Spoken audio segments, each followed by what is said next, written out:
Hello everyone, welcome to my channel. I am here to help you today. I know you use this video to fall asleep, so before that, like the video and subscribe to the channel. Also, where are you from and what time are you watching? Now get comfortable and relax. Case 1. Rosa Peral was born in Badalona, a city in the province of Barcelona. Rosa was a beautiful girl, but she had difficulty studying. At the age of 16, while still in school, she started working in a nightclub, first as a dancer and then as a waitress. While working at the nightclub, Rosa met many men. It is said that many of them came to the club just to meet and get to know her. In 2000, while working there, she met Ruben, a musician who had just started working at the same club. They quickly fell in love. Eventually, they decided to leave the nightlife behind. Rosa quit her job at the nightclub and joined the Barcelona City Police. Ruben followed her shortly after, but he chose to join the Catalonian Autonomous Police. After 10 years of living together, Rosa and Ruben had 2 daughters whose names were not disclosed. A year after the birth of their second daughter, Rosa and Ruben got married. Friends and family described Rosa as selfish and lacking in empathy, often showing indifference and cruelty towards others. During her 10 years of marriage to Ruben, Rosa remained intimate with many other men, even continuing these relationships after they had children and got married. Ruben apparently did not know about Rosa's infidelity until she began a relationship with a man named Oscar, whose last name is not provided. Oscar was a sub-inspector at a police station where, in early 2008, intimate photos of Rosa were circulated, and she identified Oscar as a suspect. However, the case did not attract the attention of the court at the time and was closed. Years later, after it was revealed that Rosa was married, the case resurfaced and went to trial.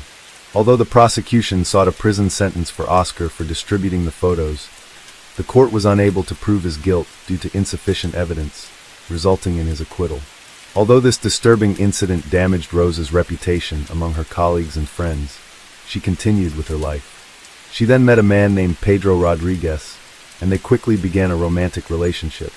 Not much is known about his life before meeting Rosa, except that he was married to a woman named Patricia, with whom he had a child. Pedro also worked in the Guardia, like Ruben.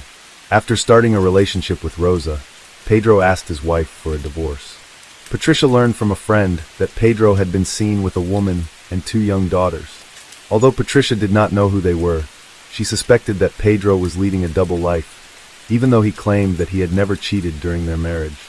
Ruben discovered that his wife was having an affair with another police officer, Pedro, and decided to end the infidelity. He filed for divorce and ended his relationship with Rosa. A few months later, Rosa moved to another city with her daughters. At first things seemed fine, but Rosa and Pedro's happiness did not last long, and their relationship quickly became strained. Both were prone to jealousy and emotional outbursts, leading to frequent arguments. The situation worsened when Albert, a man with whom Rosa was having an affair, showed up. Albert Lopez also worked in the Catalonia City Police Department, and their relationship began when they were patrol partners.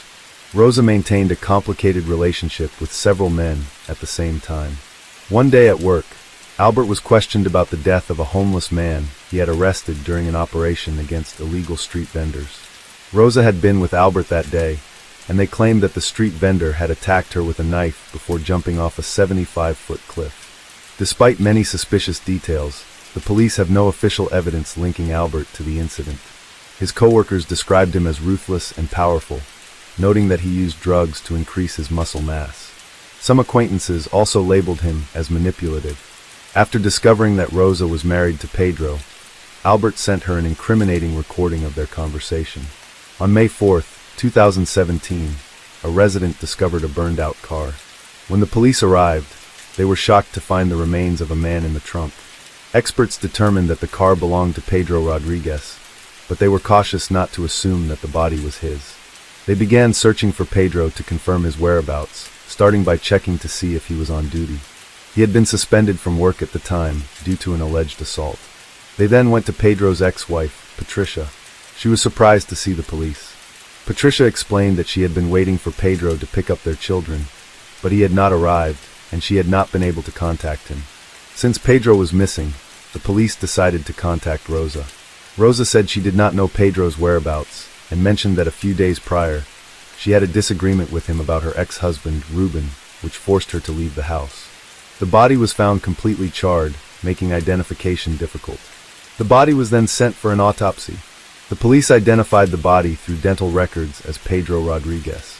They began an investigation, suspecting that Rosa's ex-husband Ruben may have been involved in the case.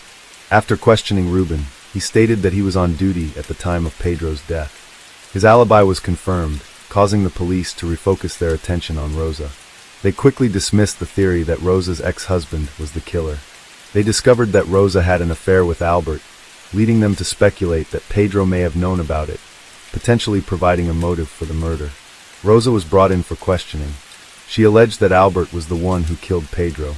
She claimed that on the night of May 1st, Albert came to her house, armed and angry, and forced her to lock herself and her children on the top floor. He threatened her, warning that her daughters would be in danger if she reported him. This made her feel that she needed to protect them. Rosa's testimony led to Albert's arrest. During questioning, Albert denied all of Rosa's accusations and accused her of killing Pedro. He claimed that Rosa had called him on the night of the incident, and when he arrived, he found Pedro's body in the trunk of his car. He tried to convince Rosa to contact the police, but she refused. He argued that he felt he had no choice but to help cover up the crime. Ultimately, despite their attempts to blame each other, technology uncovered the truth. Geolocation data from Rosa and Albert's cell phones showed that they were present at the location where Pedro's body was discovered. Additionally, the data indicated that before Pedro's cell phone stopped sending signals, all three phones were at the house where Rosa lived with her two daughters and Pedro. This new evidence led to the arrest of Rosa and Albert on May 13, 2017, and they remained in custody until the case went to trial. Rosa was taken to Butcher Women's Prison, and the trial began on February 3, 2020, 3 years after Pedro's death. During the trial, both Rosa and Albert claimed innocence and testified against each other. Rosa stated that she was one of the few witnesses to the incident, asserting that her children were sleeping upstairs when Albert came to their home armed. This contradicted her previous statement, in which she said that the children had witnessed everything from the beginning. Additionally, her account did not match that of Antonia, who was with Ruben, the children's father, at the time. Antonia testified that her eldest daughter told her she saw her mother covered in blood on the night Pedro was believed to have died. However, the court dismissed Antonia's testimony. As the trial continued, Rosa's true nature began to come to light. Several disturbing details emerged, including intimate text messages exchanged between Rosa and Albert on the day of Pedro's death. A friend of Rosa's testified that Rosa had planned to start a serious relationship with one of the two men. The friend revealed that Rosa had confided in her that she was leaning toward Pedro because she found him more attractive and a better lover. The lawyer representing Pedro's family claimed that the relationship between Rosa and Pedro was deteriorating. He argued that Pedro may have had information that could threaten Rosa and Albert's interests regarding the suspicious death of a street vendor. The lawyer claimed that Albert and Rosa wanted to prevent Pedro from revealing evidence against them, which motivated their decision to kill him. The judge confirmed that Albert and Rosa had jointly decided to kill Pedro, the only witness, and that they had planned the crime throughout April. He found that they had given inconsistent statements and changed their testimonies during the investigation. Unfortunately, the exact cause of Pedro's murder could not be determined. By the end of March 2020, a jury had found Rosa Peral and Albert Lopez guilty of the intentional murder of Pedro Rodriguez. Albert was sentenced to 20 years in prison, while Rosa received a 25-year sentence.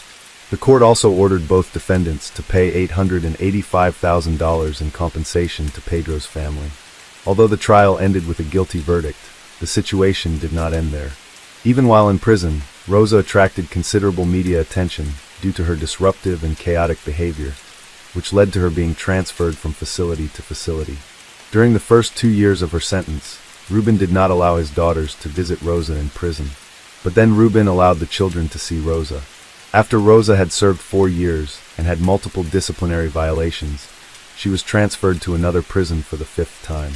Due to her role in inciting conflicts with other inmates, the prison authorities decided to transfer her to Rick Prison. Rosa's intimate relationships continued after her sentencing. After her incarceration, Rosa learned of her mother's death, which caused her great distress due to her separation from her family. Reports indicate that Rosa's mother's mental health had deteriorated, which is why she was absent from the trial. Rosa's father, who spoke to the media, stated that due to his wife's declining mental condition, she did not understand the circumstances surrounding their daughter's incarceration. Rosa claimed that when her mother was ill, she used her authorized prison calls to check on her well-being. However, police received anonymous information suggesting that Rosa had also used these calls to contact a hitman and plot the murder of her ex-husband, Ruben. As of early October 2023, the truth of these claims is still under investigation. During her first 100 days in prison, Rosa used her phone calls to contact media representatives and film producers interested in her story. Even though this contact was not authorized by the prison, she may have used intermediaries to make these calls. A notable project related to Rosa's case is a documentary titled The Rosa Peril Tapes, based on her final interview. In this interview, Rosa strongly proclaimed her innocence and argued that she was a victim of social injustice, claiming that she had been unjustly condemned. Media reports stated that journalists, prosecutors, and lawyers involved in Rosa's trial had filed complaints against the producers. They claimed that the show was designed to portray the convicts from the perspective of the victims and distort the truth. In addition, Rosa collaborated with others to create a series called Body on Fire, which detailed the events surrounding Pedro's death and the subsequent arrest of Rosa and Albert. This project also caused considerable controversy. After watching some excerpts, Rosa expressed her dissatisfaction, stating that the story presented to the screenwriters undermined her dignity and could negatively impact her integration into society. With the support of a lawyer, Rosa tried to stop the release of the show by filing a lawsuit against its creators. Unfortunately, her efforts were unsuccessful, as 8 episodes were released on a popular channel on September 8, 2023. The lawsuit against the creators of the series did not make much progress, and the court dismissed her request. Undaunted, Rosa managed to bypass prison security and gave an interview to a public radio station. During the interview, Rosa expressed concern that the series might negatively affect her law studies, which she had begun while in prison to create a better future for her daughters after her sentence ended. The police then restricted her communication with the outside world, allowing contact only with close family members.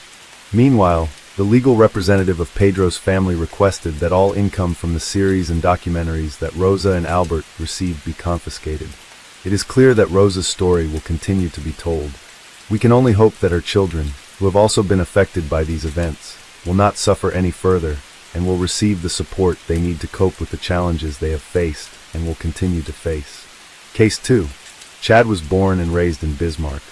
He attended university, majoring in mechanical engineering and design. Upon graduation, he returned to Bismarck and began working as an engineer at a local company. Friends and acquaintances describe him as a simple and kind man. In addition to his engineering work, Chad is a coach for a youth baseball team. On weekends, he spends time coaching young athletes and playing sports. He always remains calm and is not someone who likes to cause trouble. His cheerful personality does not seem like someone who is suffering from mental problems or who is thinking about quitting life. On April 6, 2015, Chad shared on social media that he was dating a woman named Nikki, who is 3 years older than he is. Friends noted that he seemed very happy at that time. A year later, in 2016, they got married. Nikki had 2 teenage sons from a previous relationship and worked in transportation for a food company. She was confident and often posted selfies on her social media, with only a couple of photos featuring her sons. She has an erratic temperament and often expresses her frustration with store employees. This causes a lot of conflict, causing many people to choose to avoid communicating with her. In addition to her main job at a food company, Nikki also runs a small business that specializes in catering for events and celebrations, particularly in making sweets and baked goods. She has been successful in this field, with many appealing creations showcased on her social media pages. On the outside, she and Chad appear to be a successful couple. He works at a large company in a managerial position, while she balances her job at the food company with running her own business. They raised 2 children together, and everything seemed to be going smoothly until January 2nd, 2020, when Nikki had to call emergency services. At approximately 5:30 p.m. on January 2nd, 2020, 911 emergency services received a call. The incident took place 15 minutes from Bismarck, North Dakota, at a farmhouse surrounded by cornfields. The caller's name was Nikki. She said she had been unable to contact her husband Chad for several days and decided to visit him. However, when she arrived, she could not enter the house because it was filled with smoke. She couldn't see what was happening inside, but believed her husband was there. Emergency responders, including paramedics, firefighters, and police officers, quickly arrived to help. Upon investigation, they discovered that the fire had started in the guest bedroom on the second floor, where Chad was thought to be. Firefighters swiftly extinguished the flames and later found the charred body of a man lying on the bedroom floor. He was completely naked and had some sort of weapon placed on the bed, but away from his reach. This suggests that someone moved the weapon there, as it was not possible for him to have injured himself and then moved the weapon on his own. Police quickly determined that Chad had inflicted the injuries on himself. However, the lack of burns from a weapon suggested that the injury was likely caused by a distant impact. It could have been caused by a gas heater, which is known to be a dangerous source of heat that can cause fires. Despite the risks, gas heating systems remain popular in the United States due to their affordability and convenience. When the police arrived at the basement, they found another source of ignition, a badly burned stove on the lower level. The stove may have overheated during use and become the starting point for the fire. The entire situation was riddled with inconsistencies. The crime scene looked like a poorly staged incident. The strange points in this case are becoming more and more clear. Chad and Nikki lived together and raised their children together, so why is she away from home for many days?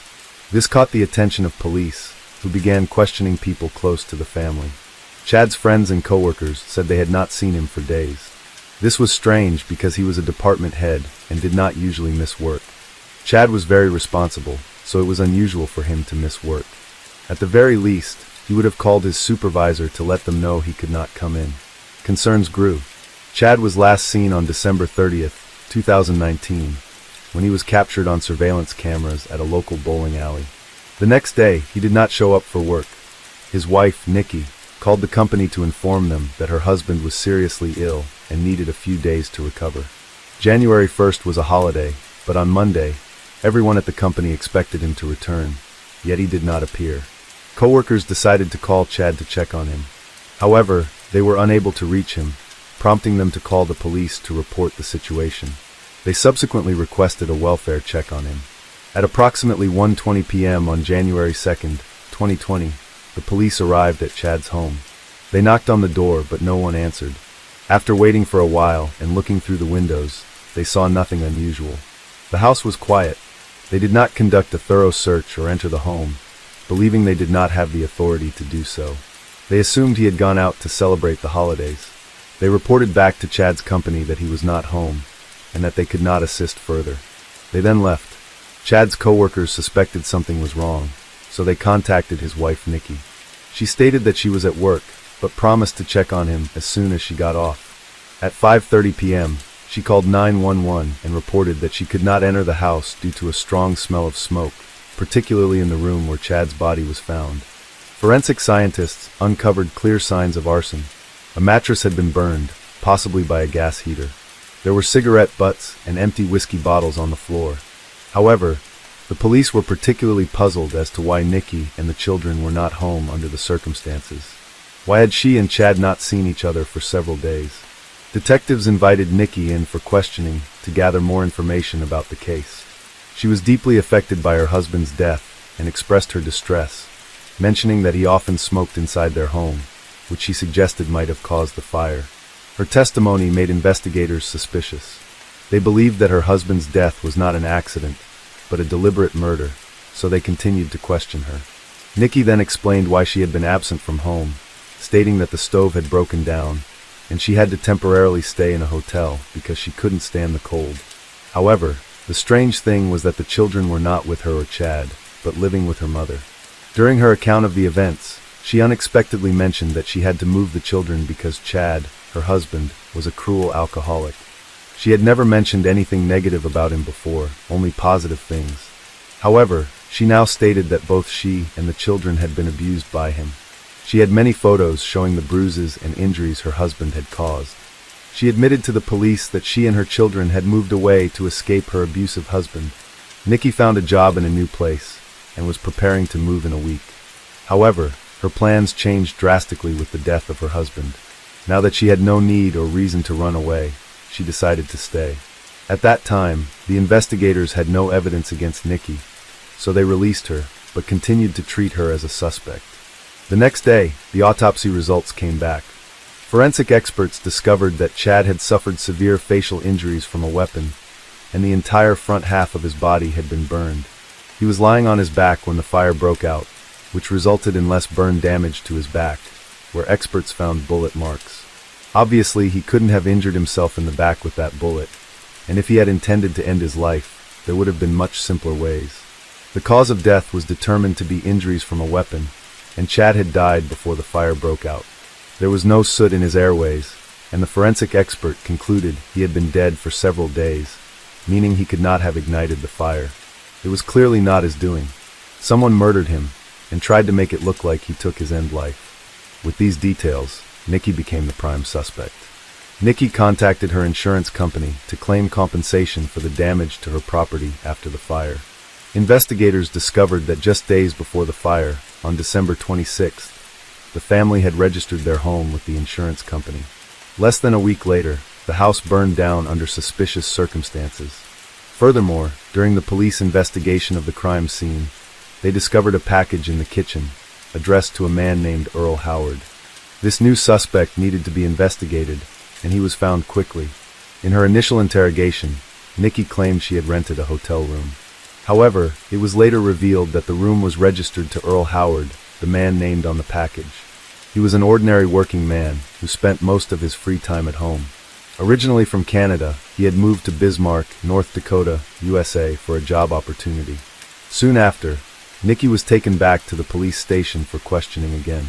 The detectives began asking her leading questions about Earl. Initially, she denied knowing him, but then she unexpectedly admitted to having a relationship with him. She claimed that they had been having an affair for a year, that Chad knew about it and accepted the situation. She then maintained a relationship with Earl. During this time, her alcohol consumption increased, and she faced frequent insults from Chad. Throughout the interrogation, Nikki portrayed herself as a victim. She cried often, but sometimes spoke so softly that the police had to ask her to raise her voice. Experienced detectives suspected she was being insincere and was merely trying to evoke sympathy. After being pressured, her attitude changed and she stopped crying. She realized that tears could not convince the detectives, so after being advised, she continued to tell the story clearly. Nikki finally provided details about the incident that led to Chad's death on the evening of December 30th. That evening, he went to his favorite bowling alley and played for a few hours, then went home. At that time, Nikki was at a hotel with her lover, Earl. She planned to return home later that evening to gather her belongings before their trip to Texas. When she got to their house, she found Chad drunk, and he started abusing her again. He physically attacked her, and she stated that during such moments, she would simply leave. However, Nikki then shifted the conversation to more abstract topics. She expressed frustration about Chad's drinking and gambling losses. The investigator had to press her again to continue answering questions. Unexpectedly, she revealed that she had returned home that night not alone, but with her lover, Earl. Chad was clearly upset by this and started yelling at her, prompting her to leave the house.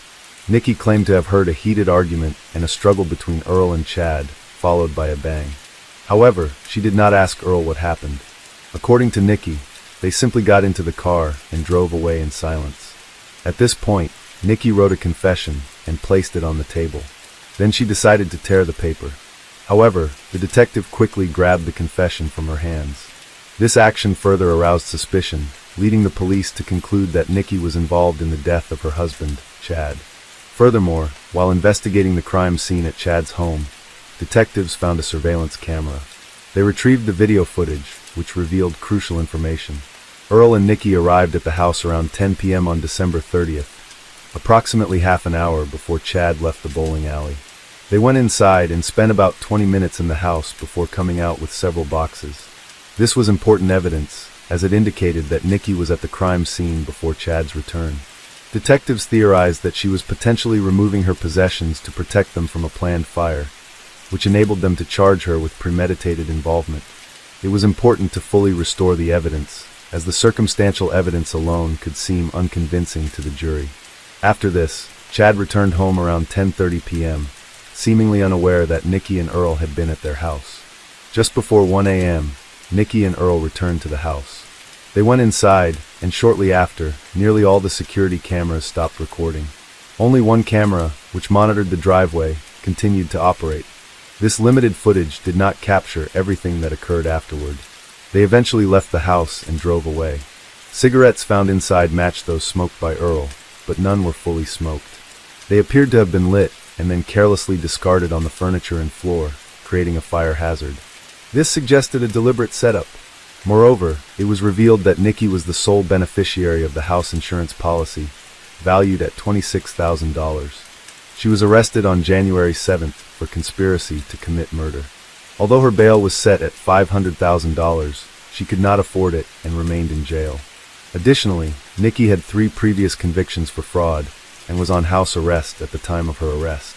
Investigators went to Earl's house to arrest him and take his statement, but he fled. However, he was not able to evade justice for long. 2 days later, he was arrested in Michigan, near the Canadian border. He was trying to escape to his home country to avoid prosecution in the United States. When arrested, he did not resist. After the arrest, police gathered more information from him, which helped clarify the incident of that night.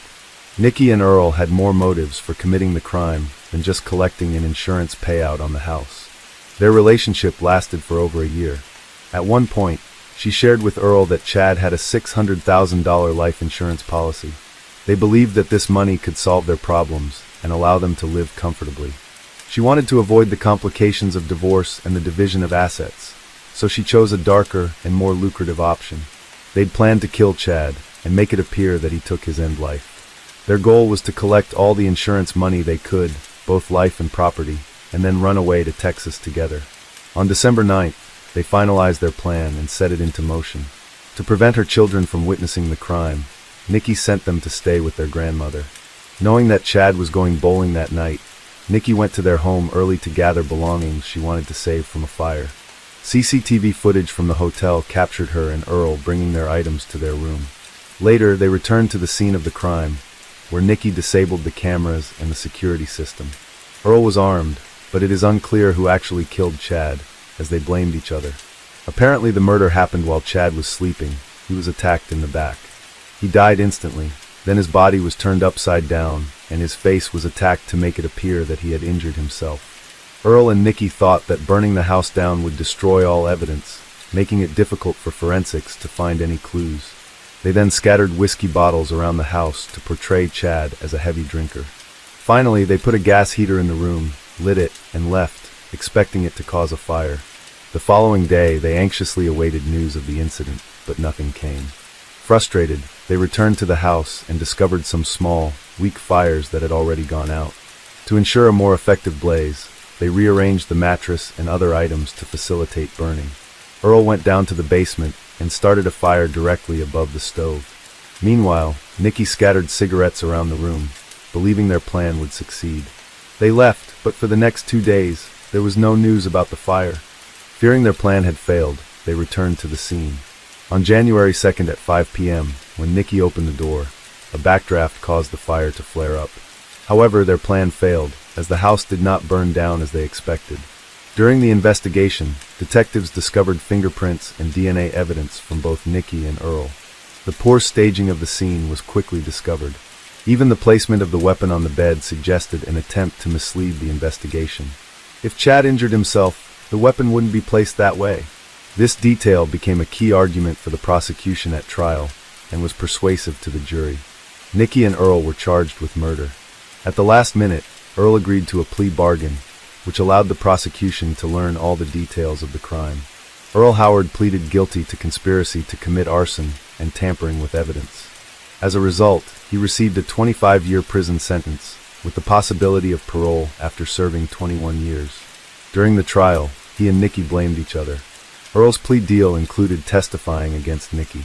In contrast, she maintained her innocence, claiming she was outside when the shooting occurred and that Earl was the shooter. She also accused Earl of lighting fires and throwing away cigarettes. During a subsequent interrogation, Nikki told bizarre stories, claiming that Chad was aware of her affair and had allowed her to meet Earl. She also stated that Earl and her husband were friends. Nikki described her husband as an alcoholic, but those close to the family disagreed, stating that Chad did not drink heavily, did not abuse Nikki, and would not permit her to be with Earl. Chad never made anyone doubt his character. No one had ever seen him drunk, and he always prioritized his family career. Therefore, no one believed that he was a bad husband. They thought Nikki had fabricated the stories right away. On February 17, 2023, Nikki Ensel was found guilty of conspiracy to commit murder, arson, and attempting to cover up the crime. On March 16, 2023, she was sentenced to life in prison with the possibility of parole after 36 years, plus an additional 15 years for arson. The sentence was controversial, as Nikki's punishment was harsher than Earl's. Despite evidence that he played a key role in the crime, the disparity in sentencing was attributed to Earl admitting guilt and cooperating with the investigation, while Nikki did not. However, the court's decision was final, allowing her to file her first appeal as early as 2026. Case 3. The case of Alice Adams and Tibor Vass. Alice Adams and Tibor Vass were colleagues at the Radisson Blu Edwardian Heathrow Hotel. Living just 6 miles from the hotel, Alice had joined the team 3 weeks prior and quickly formed friendships with her co-workers, particularly Tibor. Born and raised in Budapest, Hungary, Tibor was a people person who loved music, playing almost every instrument, with the piano being his favorite. He had taught his younger sister, Isabella, to play piano, and they would often perform together for their parents. Tragedy struck in 2007 when Tibor's father passed away, leaving the family struggling to cope. Tibor, then a teenager, took on a more significant role in supporting his mother, Rosalia, and younger sister. At 15, he started working full-time to help alleviate his mother's burden. He later applied to the University of Budapest in 2008, hoping a college degree would lead to a better job and greater financial stability for his family. Despite his exceptional talent, Tibor was unfortunately denied admission to the university. Tibor discussed his plans to move to Great Britain with his mother, who seemed to support the idea. In July 2010, at the age of 19, Tibor relocated to the United Kingdom and settled in London. He began working at the Radisson Blu Edwardian Heathrow Hotel, where he enjoyed his job, responsibilities, and interactions with colleagues and new clients. Tibor quickly formed a bond with Alice, a talented musician, as they often found common topics to discuss. Both Tibor and Alice worked as receptionists at the hotel, along with Attila Ban, a 31-year-old who had been employed there the longest. Attila was recognized as the hotel's best employee in 2010. As Tibor and Attila were both from Hungary, they developed a close relationship. The hotel provided accommodation for its new employees, and Attila and Tibor lived in a company apartment behind the hotel. This arrangement was convenient, as it saved them money and reduced their commute time. Tibor was thrilled to be in England, but he didn't abandon his plans for higher education. He reapplied to the university in Budapest and was accepted this time around.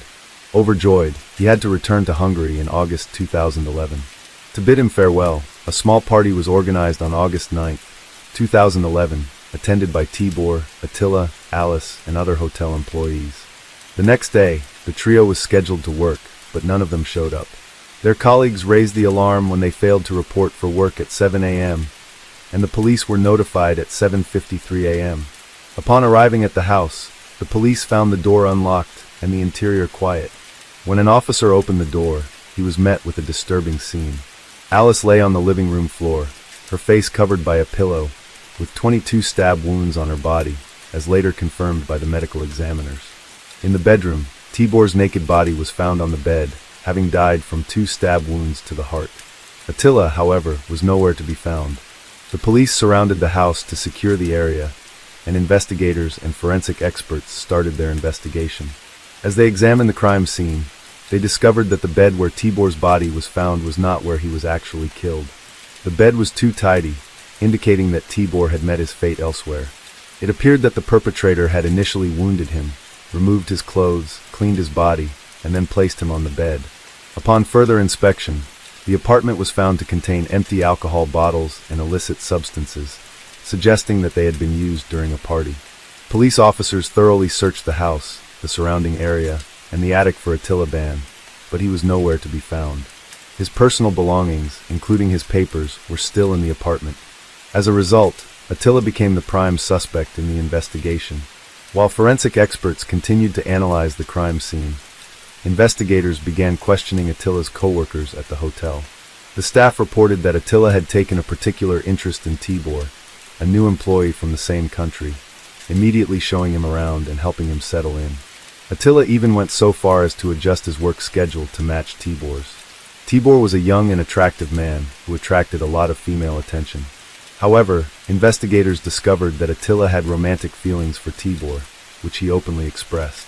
According to the hotel staff, Tibor had rejected Attila's advances, making Attila unhappy. Things took a turn for the worse when Alice joined the hotel staff 3 weeks before her death, and Tibor started paying attention to her. Attila became jealous, despite knowing that Tibor was only interested in women. The investigation raised an important question. Could Attila have committed the murder out of jealousy and unrequited love? A disturbing Facebook post from Attila, made before the police discovered the bodies, suggested that he was indeed involved. At 6:23 a.m., Attila had posted, "I would like to wake up from that nightmare." Friends commented on the post, expressing their concern, but Attila never responded.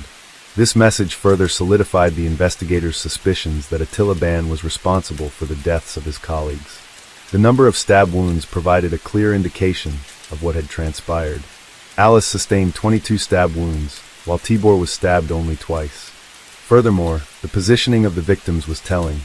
Alice was found on the floor with a pillow over her face, while Tibor was discovered on the bed. When investigators spoke with the other people who had been at the apartment earlier that night, they learned that Attila, Tibor, and Alice had been the only ones left behind. This suggested that the tragic events had unfolded after the others had left, in the hours leading up to dawn.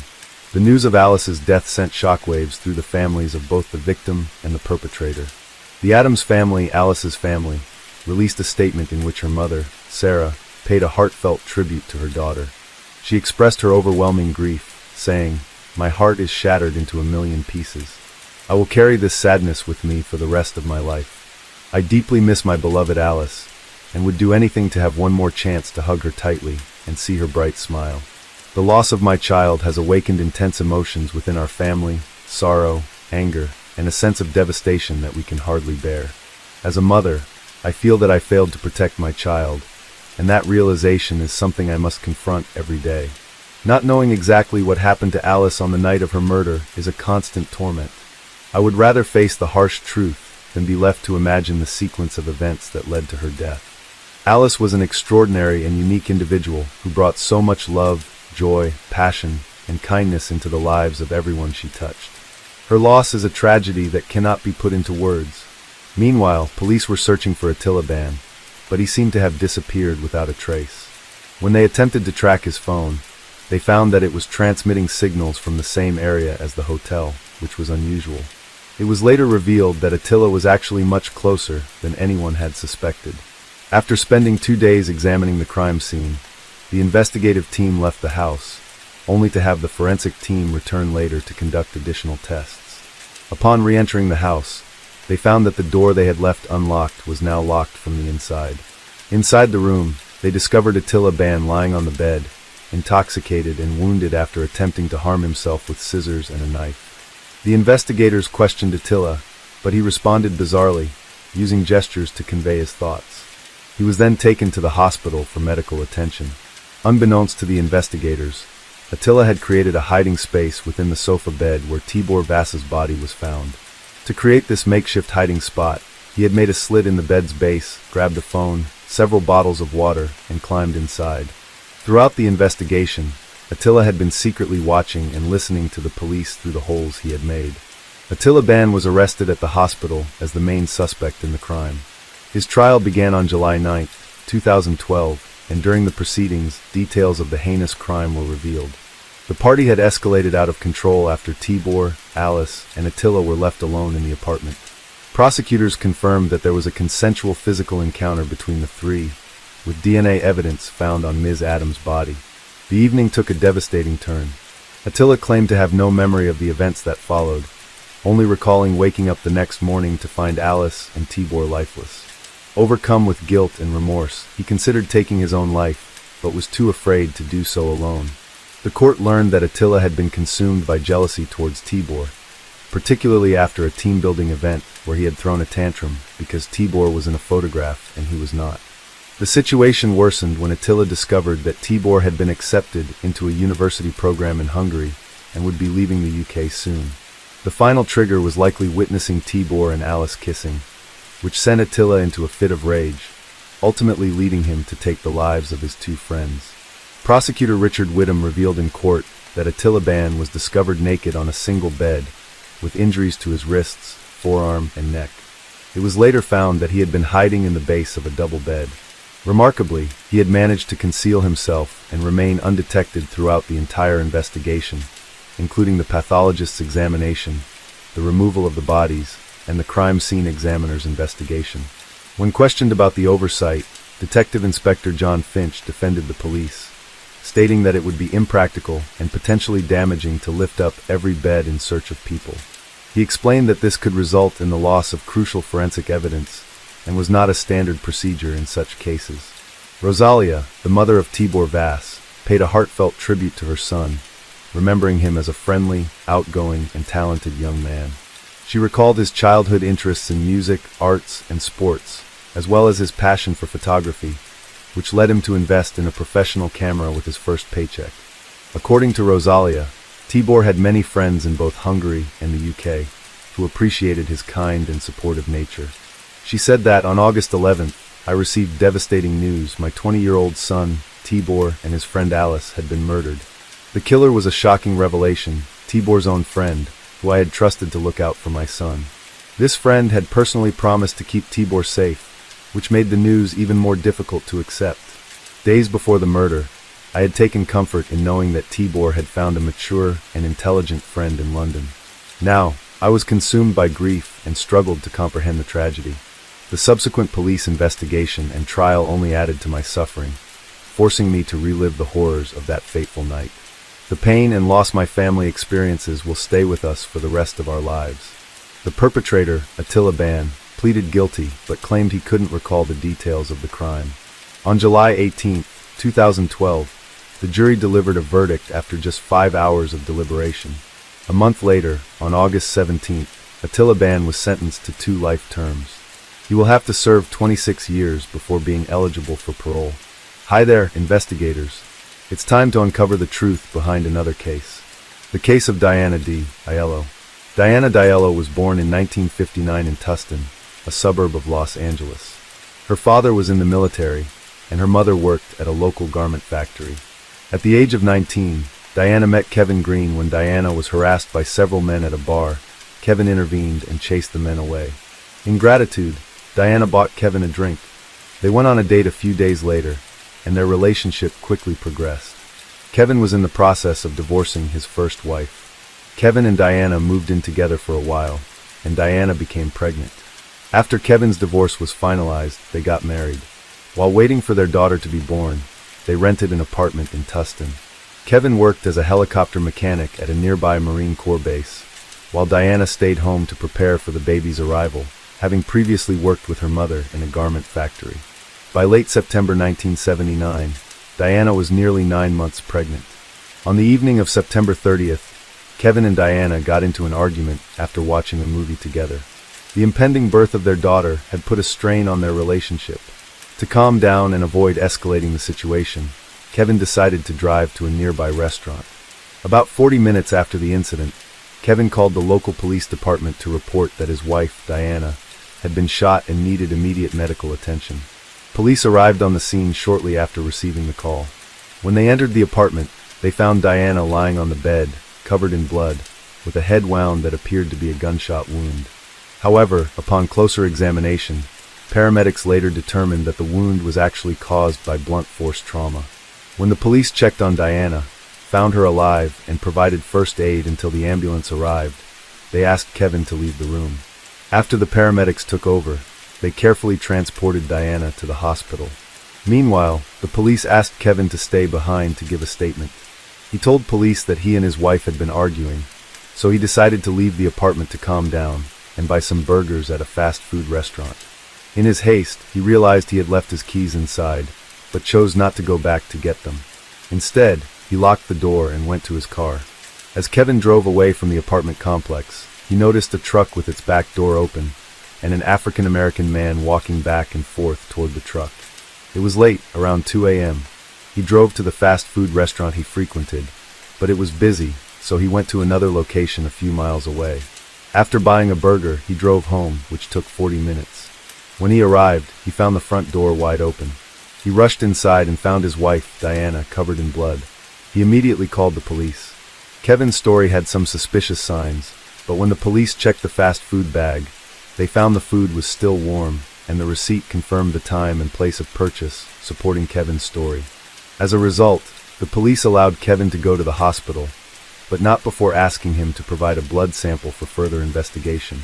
Although DNA analysis was not available at the time, experts could still compare the blood found at the crime scene with Kevin's blood type. When Diana arrived at the hospital, doctors determined that her head wound was not caused by a gunshot. Instead, it was likely inflicted by a small, heavy object. Unfortunately, Diana fell into a coma. The medical team worked diligently for several hours to save both her and her unborn child. After many hours of intense care, they were able to stabilize Diana's condition, but she still required surgery. During the investigation, police asked medical experts to determine whether Diana had been sexually assaulted. The experts confirmed that Diana had indeed been sexually assaulted, finding semen on her body. However, Kevin testified that he and Diana had had sex just hours before the argument. Diana and Kevin's family stayed in the hospital all night, and the next morning, the baby's condition suddenly took a turn for the worse. Doctors tried, but the baby did not survive. Although Diana remained in a coma, her chances of survival had improved. However, doctors warned that she could suffer long-term effects. Although Kevin had an alibi, police were not quick to clear him due to several inconsistencies in his story. He had an argument with Diana just hours before the attack, left his front door unlocked, and spent much of the time on a quick trip to a fast food restaurant. His claim of seeing a suspicious person near his home at night also raised suspicions. However, there was no concrete evidence linking Kevin to the crime. Police are investigating another suspect in a series of similar crimes in the area. A year earlier, a series of break-ins and assaults had occurred in Tustin and surrounding areas with similar modus operandi. In December 1978, a 17-year-old girl was killed after being beaten with a piece of wood and sexually assaulted. For months later, a 21-year-old woman was murdered and sexually assaulted. In July 1979, a woman was attacked in her apartment, but survived although she was in a coma for several weeks. Her testimony provided no new leads. Prior to Diana's attack, a similar attack occurred in September 1979, when a 34-year-old woman was murdered. A series of crimes occurred, all with striking similarities to the attack on Diana. The police believed they were dealing with a serial killer and focused their efforts on capturing him. To address the growing concern, the police decided to issue a public warning through the media, specifically targeting women living alone and those living in low-rise apartments, who appeared to be the serial killer's favorite targets. The warning caused panic, and in response, the police increased night patrols in the area. The police began by interviewing and soon received their first leads. Several of the victims' neighbors reported seeing a suspicious white man with thick black hair near their home. Although the description was somewhat vague, the police were able to identify several men who matched and investigate them. Unfortunately, these leads did not lead to any cases. A week after Diana was attacked, her doctors informed her loved ones that she had finally regained consciousness. However, there was a serious concern Diana was unable to speak or remember anything.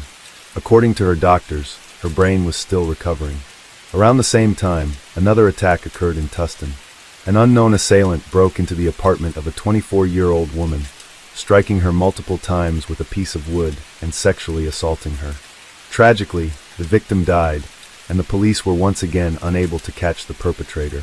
Diana spent several days in the hospital, recovering from her injuries. During this time, her mind slowly cleared, but she had lost almost all of her memory. Doctors told her family that her memories might return, but warned them not to remind her of anything, letting her remember on her own. After being stabilized, Diana was discharged from the hospital and her family took her home. Her husband Kevin had to work at the military base, so Diana was sent to live with Diana's parents. 2 weeks later, another attack occurred in the city, similar to the one on Diana. This time, the attacker killed a 17-year-old girl. Diana began attending physical therapy sessions, and her condition gradually improved. Although she still could not speak or remember the attack, a breakthrough occurred 6 weeks later during a therapy session. The doctor asked Diana if she could remember who attacked her. To the doctor's surprise, Diana suddenly pointed to her wedding ring. The doctor shared this information with Diana's mother when she came to pick her up. Diana's mother asked her daughter if her husband, Kevin, was the one who attacked her, and Diana nodded. Diana's mother immediately took her to the police station to speak with the chief. After asking Diana a few more questions, the police confirmed that she remembered her attacker and identified him as her husband, Kevin. This new information dramatically changed the course of the investigation. Police suspected that Diana's attack was related to a series of similar incidents in the area, committed by a serial offender. However, Kevin matched the suspect's description, leading police to question whether Kevin could be the culprit behind these attacks. The police asked Diana and her mother to pretend that Diana had not recovered her memory and to return home with Kevin, but they agreed to do so. Meanwhile, the police kept a close watch on Kevin, monitoring his every move in the hope of finding evidence of a crime linked to the serial murders. Crime scene testing revealed evidence under Diana's fingernails where they found bloody skin particles, in addition to the attacker's semen. After analyzing the evidence, police found a match between the attacker's blood type and Kevin's blood sample, indicating that Kevin was the one who attacked Diana. As for a motive, police suspect that Diana's refusal to have sex with Kevin may have prompted the attack. Although Kevin insists that they had sex earlier that night, the police spoke to Diana, and she remembered the attack clearly, confirming that Kevin was her killer. During the conversation, her mother expressed that they could no longer live with Kevin, and the police decided to arrest him. To protect Diana's family, Kevin was arrested at a store instead of at their home. Despite his arrest, Kevin maintained his innocence. Preparations for the trial lasted 10 months, during which time Diana's health gradually improved. She regained her ability to speak. Diana was cleared of the charges, and her husband was found guilty of assaulting her. Kevin's defense team tried to use his fast food alibi, but it was not enough to disprove Diana's testimony. As a result, Kevin was convicted in November 1980 of the child's murder and assault on Diana. He was sentenced to 15 years to life in prison. Police learned that 2 similar crimes had occurred in their district before Kevin was arrested, but both victims survived. Although the identity of the attacker remains unknown, these incidents raised suspicions that Kevin was involved in other crimes. The attack stopped abruptly after Kevin was arrested. After Kevin's sentencing, Diana promptly filed for divorce, which Kevin did not contest. Diana then focused on her recovery. When Kevin became eligible for parole, the committee denied his request, a decision that was repeated 3 more times. The serial killer case remained unsolved until 1996, when police reopened the investigation. Semen samples from the victims, which had been stored in a laboratory, were retested. Police wanted to determine who the culprit was, and DNA analysis yielded a surprising result. Gerald Parker, a man arrested the same year as Kevin, was found to have a DNA match to the serial murders. After the DNA match confirmed Parker's involvement in the serial murders, investigators re-examined the attack on Diana. Parker and Kevin worked together on a military base, and Parker owned a dark-colored van, similar to the one described in the attacks. During his initial police interview, Kevin reported seeing an African-American man near a dark-colored truck in front of their home on the day of the attack. This information led police to consider the possibility that Parker was involved in the attack on Diana. While Kevin was in jail, the local prosecutor updated him on the progress of the bedroom basher serial murder investigation. The prosecutor asked Kevin to provide a DNA sample, which he quickly agreed to. While the DNA analysis was underway, police visited Parker in prison to discuss the case. Although they had not yet formally charged him with the attacks, they hoped to gather more information. Parker initially denied any involvement in the crimes, so detectives focused their questioning on the attack on Diana.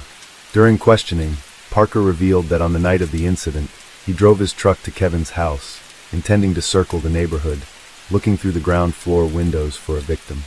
However, this time, he heard screaming coming from Kevin and Diana's apartment, and when Kevin left the house, Parker noticed that the door was unlocked, so he waited a few minutes before entering the apartment and attacking Diana. Parker revealed that he did not know Kevin's wife because they worked in different areas of the military base. He also confessed to committing 6 murders and 3 non-fatal attacks. After Parker's confessions, DNA evidence confirmed his guilt and Kevin's innocence. The prosecutor quickly moved to overturn Kevin's sentence, and he was released from prison after 16 years. The case has caused widespread outrage, not only because an innocent man spent nearly half his life in prison, but also because it took so long for police to identify the real killer. When Kevin was released, the state of California paid him $10,000 in compensation, a relatively small amount. Years later, he received an additional $100 for each day he spent in prison, totaling $620,000. Despite Kevin's exoneration, his wife Diana initially refused to believe he was innocent. She had previously claimed that Kevin was her only attacker. However, after DNA evidence from her body matched Parker's, she changed her story. Diana reported that Kevin attacked her before leaving the apartment, and then Parker entered and attacked her as well.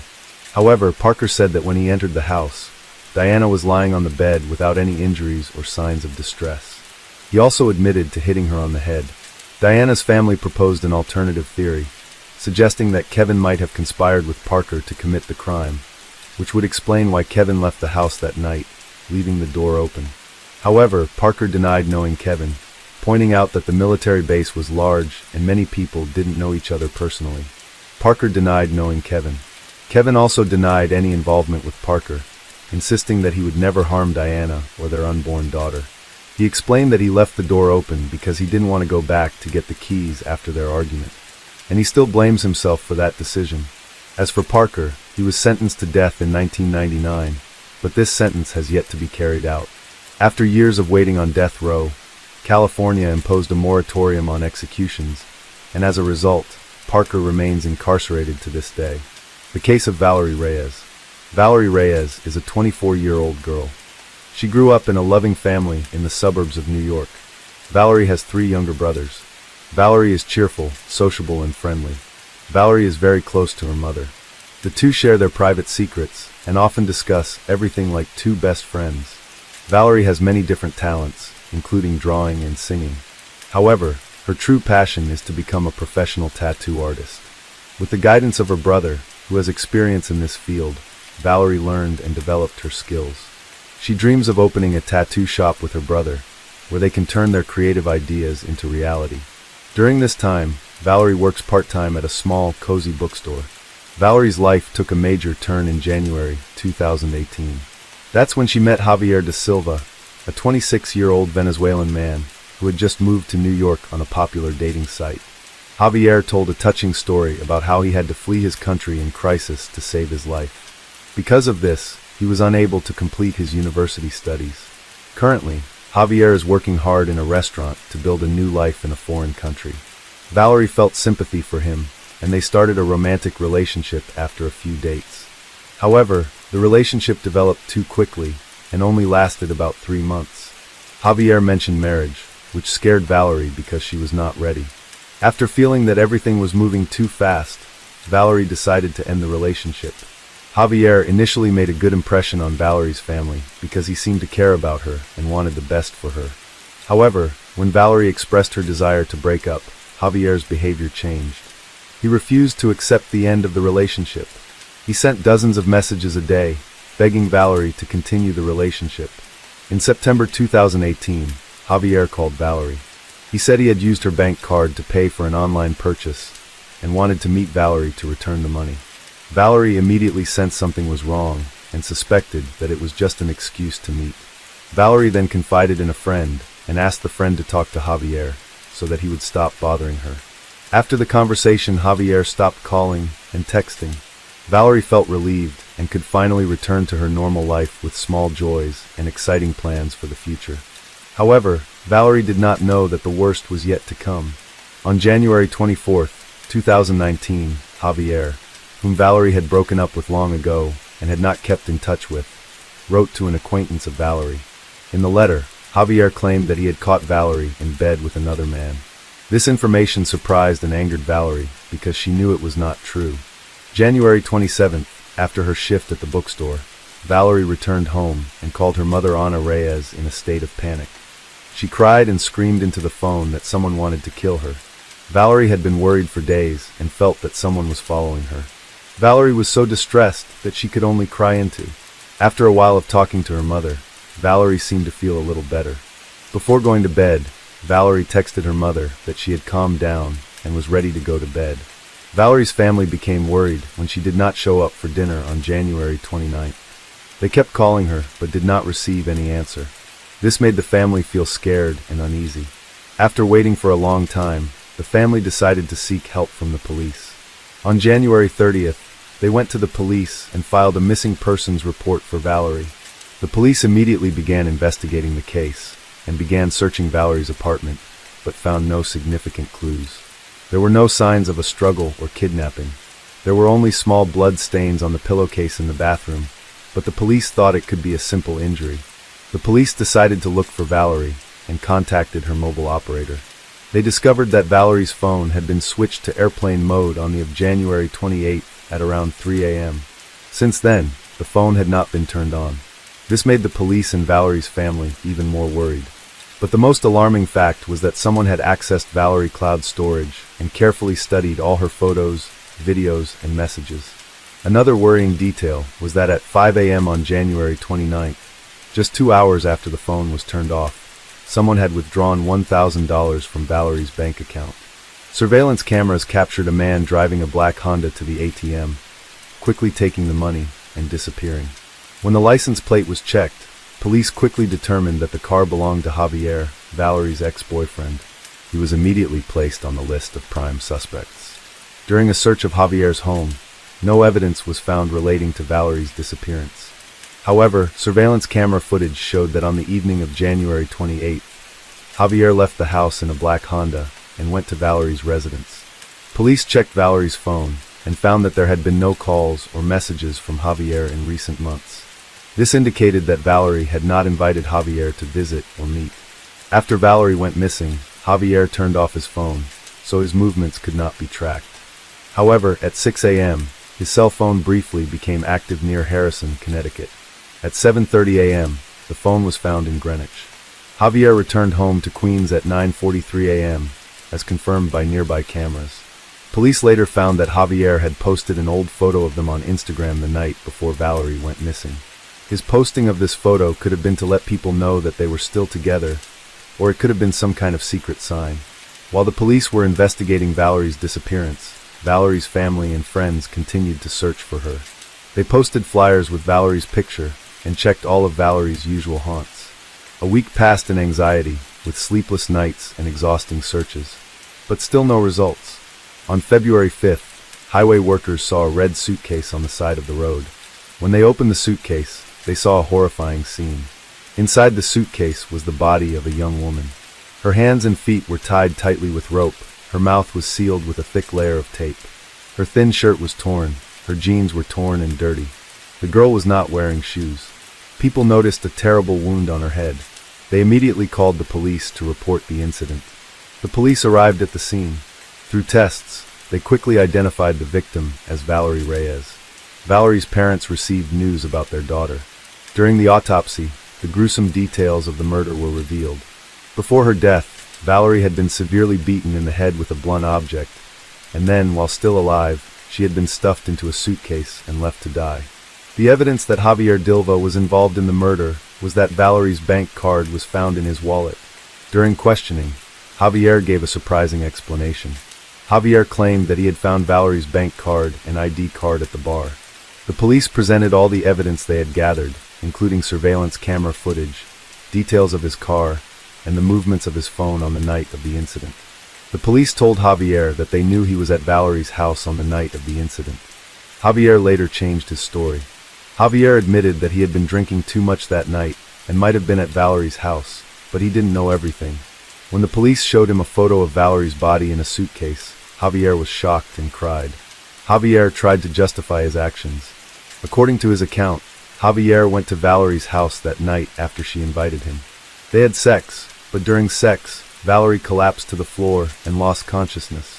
Javier claimed that he wanted to help Valerie and performed CPR and cardiac massage on her, but all were unsuccessful. To avoid being charged with murder, he tried to hide the evidence of the crime. However, when the police asked why Valerie's body was found bound and gagged, Javier was unable to answer. When police later asked about Valerie's bank card, Javier stated that he had withdrawn another $4,350 from Valerie's account. During a search of Javier's home, Valerie's phone and laptop, which he had taken, were also found. Javier finally collapsed after a thorough examination of Valerie's body. There were signs of struggle and violence on her body. Under Valerie's fingernails, Javier's skin and blood were found.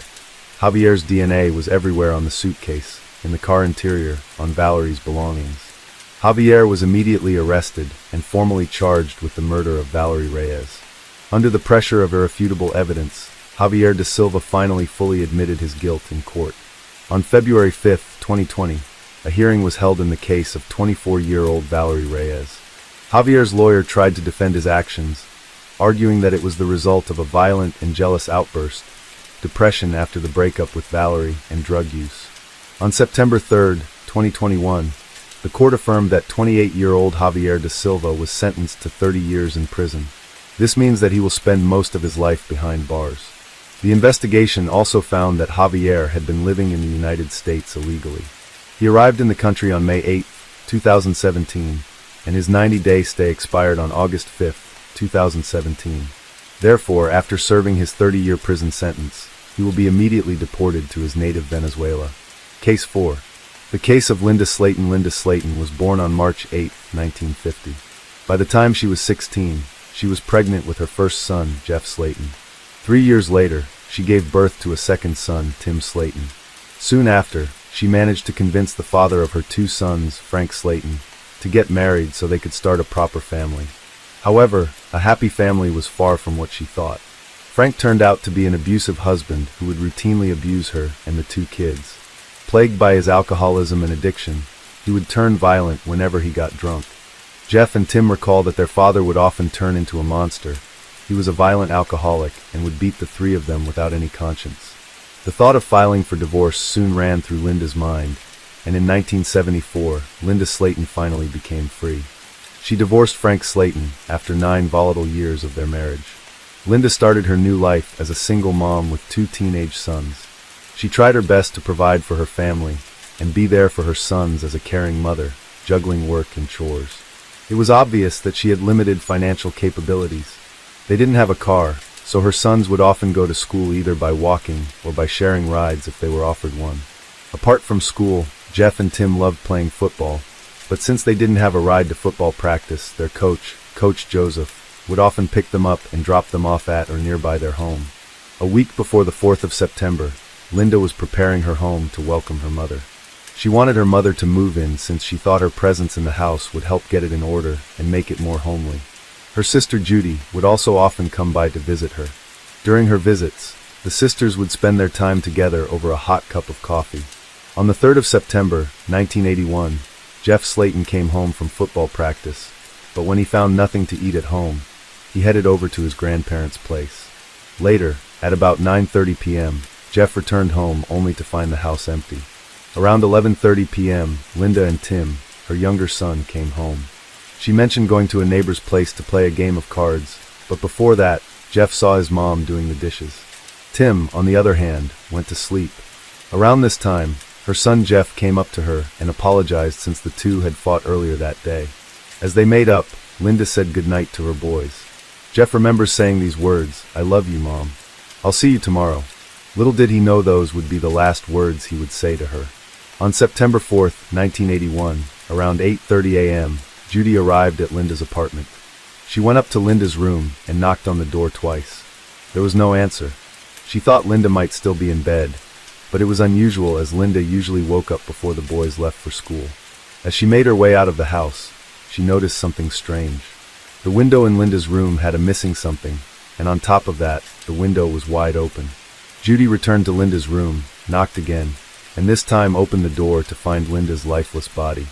She screamed, which caught the attention of a neighbor near the house, and he immediately called 911. Linda was found dead with a wire clothes hanger around her neck. Her body was partially naked, and she lay right across the bed with her head down on the floor. There were no signs of struggle. Her cupboard was wide open, and apart from that, all the other things in the room were in their usual places. Within a matter of minutes, the Lakeland police, news reporters, and medical services all arrived. The yellow sign was plastered all over Linda's home. Tim and Jeff were both awakened by police officers and were asked to leave their home, which was now a crime scene. While Jeff was able to get past his mother's room without seeing her lifeless body, Tim saw his mother one last time, but this time she wasn't alive. The two were then sent to live with their grandparents pending further investigation. After her sons were sent to stay with their grandparents, Sergeant Edgar Pickett from the Lakeland Police Department arrived at the crime scene. He led the investigation and discovered important evidence. Initially, Sergeant Edgar found several fingerprints in Linda's bedroom. While most of the prints matched Linda, one palm print was different. This palm print was located on the windowsill of Linda's bedroom, which was missing a window sheet. To uncover the truth about Linda's death, an autopsy was performed. The examination revealed multiple bruises and marks on her arms, shoulders, and neck. Additionally, her body was found partially naked, suggesting a possible sexual assault. The autopsy concluded that she had first been brutally beaten, then sexually assaulted, and ultimately strangled with a metal clothes hanger from her own home. Among the evidence collected, a palm print was the most important, as it could directly identify the perpetrator if matched. However, at the time, forensic DNA analysis was not available. As a result, the police had to thoroughly investigate her entire family tree to identify potential suspects. The first suspect was Frank Sladen, Linda's ex-husband. When Linda divorced Frank in 1975, she described him as aggressive and abusive, neglecting his family. This made him a key person of interest in the case. He was questioned by police, but they discovered that he was at home in Alabama on the night Linda was killed. Despite this alibi, they continued to have suspicions about him. The second suspect was Linda's son, Jeff. Authorities considered him a suspect because he had a heated argument with his mother shortly before her death. Jeff had a complex relationship with Linda. As the eldest son, he felt the weight of growing up in a household with an abusive father and later with a single mother. Although they sometimes clashed, Jeff always tried to reconcile. On the night of the murder, he and Linda had made up before he went to bed. The police interrogated him about the incident and asked him to take 2 polygraph tests. After he passed both tests, the police cleared him as a suspect. The third suspect was Linda's boyfriend at the time of her murder. Linda, a single mother, had recently started dating a white male whose name has not been disclosed. He had a good relationship with Linda and her children. However, after the police conducted a background check and polygraph tests, he was cleared as a suspect. By this point, the investigation was running low on leads. In September 2001, nearly a year after Linda's murder, they received a tip about a 24-year-old man named Jimmy Omer, who was rumored to have committed a similar crime. At that time, he was connected to an incident in which he pulled a 10-year-old girl through her bedroom window and nearly killed her. The similarities between his crimes and Linda's case led the police to consider him the main suspect. Unfortunately, Jimmy died before the investigation could take place, which meant they couldn't get a DNA match without exhuming his body. Fortunately, his mother agreed to a DNA test and provided a sample. However, the results showed no match. If not for Jimmy's family or the convict next door, who could have killed Linda? As time passed, days turned into weeks and then months. In Lakeland, detectives explored other suspects, but no one was charged, and the lack of new leads caused the case to go cold. The Slayton brothers faced a difficult new reality. Their mother was gone, leaving only their grandparents, Clarence and Margaret Harris, to care for them. While the investigation proceeded, Linda's parents and sons held her funeral, after which they gradually began to resume their normal lives. The brothers returned to school, and as time went on, they started to heal from the events at 303 North Brunel Parkway. Tim resumed playing football and fondly remembers how supportive his teammates and coach were, especially when he didn't have a ride home. Coach Joseph consistently drove him to and from practice. A month later, Tim hung a photograph of his team on his bedroom wall, and that picture became a source of motivation for him to move forward. In the years after their mother's death, the young brothers matured into men who cherished their own families. Jeff married and had 2 children, while Tim also started a family. Over time, both brothers regularly contacted the investigators to inquire about the progress of their mother's case. Although Jeff and Tim had built successful lives for themselves, they remained committed to ensuring the investigation progressed. 17 years after Linda's death, the police continued their investigation. By 1998, Sergeant Edgar Pickett had retired and Linda Slayton's case was handed over to a new team, with Detective Brad Grace taking on the case. While reviewing the evidence, he discovered unidentified DNA from the Linda case that had been collected in 1981. He sent this DNA to the Florida Department of Law Enforcement's Major Crime Lab, known as the FDLE. By 1999, the FDLE Crime Lab successfully developed a complete DNA profile of Linda Slayton's unknown killer. After obtaining the DNA profile, he revisited the list of suspects, determined to collect DNA samples from each of them. It was now 2001, and Detective Brad was confident that the DNA match would identify the murderer. He made it a priority to speak with the Slayton brothers first, and soon arranged a meeting with them. When the brothers arrived, Detective Brad collected their DNA samples and sent them for testing. The results showed no match, which completely cleared Jeff's name from the case. Next, the investigation focused on Frank Slayton. By this time, Frank had stopped drinking and seemed to have lost some of his aggressive and abusive behavior following Linda's death. During this period, Tim and Jeff were also able to reconnect with their father and heal some past wounds. Frank agreed to provide his DNA for testing, but it did not match the unidentified DNA profile that Detective Brad believed belonged to the murderer.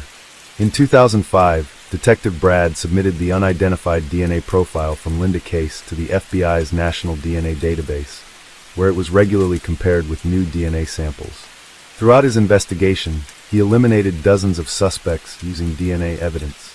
However, he retired in 2015 after dedicating 17 years to the Linda Slayton. After Detective Grace, Linda case was handed over to new detectives Tommy Hathcock and Russell Hurley. 3 years into the investigation, Detective Tommy discovered that the FDLE had developed an innovative technology to identify previously unidentifiable DNA. Seizing this opportunity, he sent the unidentified DNA from Linda case to Cece, a genetic genealogist with the FDLE. Cece uploaded the DNA to a public genealogy website she manages, which generated a list of individuals related to the unidentified killer. She then gathered information from birth and marriage certificates, obituaries, and social media to construct a genetic family tree. As the investigation progressed, Cece developed 3 branches of the family tree for the suspect, ultimately pinpointing the individual most likely responsible for Linda's murder. The DNA profile strongly indicated that he was indeed the murderer. The situation took a surprising turn that even shocked Tim and Jeff. The photo hanging on Tim's bedroom wall featured Joseph, commonly known as Coach Joseph, standing just above his shoulder. After learning the killer's identity, Detective Tommy and Russell investigated Joseph's background. They found a history of crimes, including grand theft through forgery of a will. Although he was never formally charged, the police had collected his palm and fingerprints. You may remember that Sergeant Edgar Pickett found a palm print on the windowsill at the crime scene. This discovery brought hope that the family of the deceased could finally find closure in a cold case that had remained unsolved for over 40 years. Investigators compared the palm prints taken from Linda's windowsill in 1981 with Joseph's palm print and found a match. However, they still needed to compare a recent DNA sample from Joseph with the DNA from Linda case. They decided to obtain his DNA for testing without his knowledge. The investigators took garbage bags from Joseph's house and examined them at the police station for potential DNA evidence. Among the items, they discovered a piece of medical adhesive tape, which they sent to the crime lab for analysis. While waiting for the DNA results, the detectives further explored Joseph's personal life. He had lived in Kathleen, Florida, for most of his 58 years, just 30 minutes from the crime scene.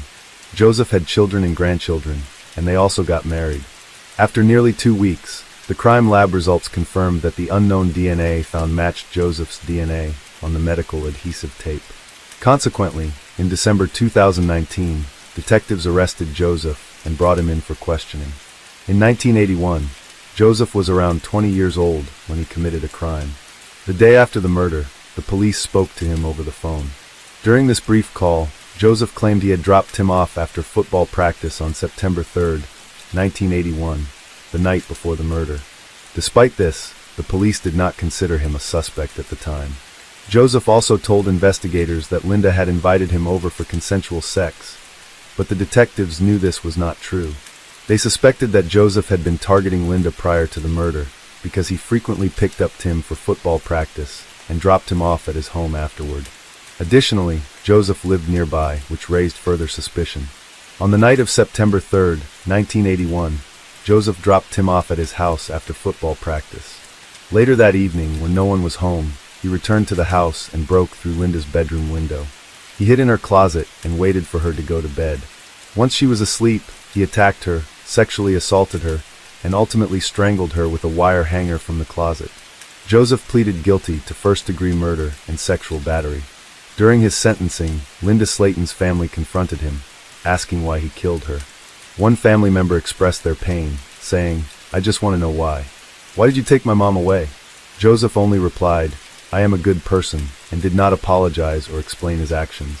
The judge sentenced Joseph to life in prison without the possibility of parole. Although the Slayton brothers find some comfort in knowing that Joseph will never be released from prison, they are furious that he enjoyed years of freedom while they grew up without their mother. For Tim, this realization was shocking, especially since Coach Joseph was a role model for him. He recalls that Joseph would often inquire about the case, asking if there had been any updates on finding the culprit. To stay under the radar, Joseph offered his assistance, making things easier for the boys during football practice. He'd ask us how the case was going. He wasn't probing for details, just wanting to know if there was any new information or leads. And I would say no, nothing. Even now, Tim struggles to accept that the person he trusted most could be his mother's killer. He reflects, "I've had the killer's picture on my table at home all this time and never realized it." Jeff, who is still grieving, often wonders what life would have been like if Linda were still alive. Tim and Jeff have stayed very close after the incident. They often visit their mother's grave, and on the anniversary of her death, Jeff always lights a candle. Despite everything they've been through, they continue to live life to the fullest in her memory. Case 5. Today we're going to take a look at another horrible case with you, the case of Michael Haight. Michael Haight was born on January 7, 1980, in Seattle, Washington, and later moved to Cedar City, Utah, with his family after his father finished dental school. As a child, Michael was very active and enjoyed playing sports like baseball, basketball, and soccer. He also excelled in school and achieved the rank of Eagle Scout. After graduating from high school in 1998, Michael worked at a fish plant in Alaska for the summer, where he quickly proved himself as a leader, rising to the position of line manager and overseeing a team of over a dozen men. This experience showcased his strong work ethic and dedication. Michael then embarked on a mission trip to South Brazil with the Church of Jesus Christ of Latter-day Saints, which deepened his faith and commitment to his religious community. When he returned to the United States, he pursued a business degree at Southern Utah University, graduating in 2004. During his time at the university, Michael met his future wife, Tasha Earl, and they fell in love. They got married in the St. George Temple on May 10, 2003.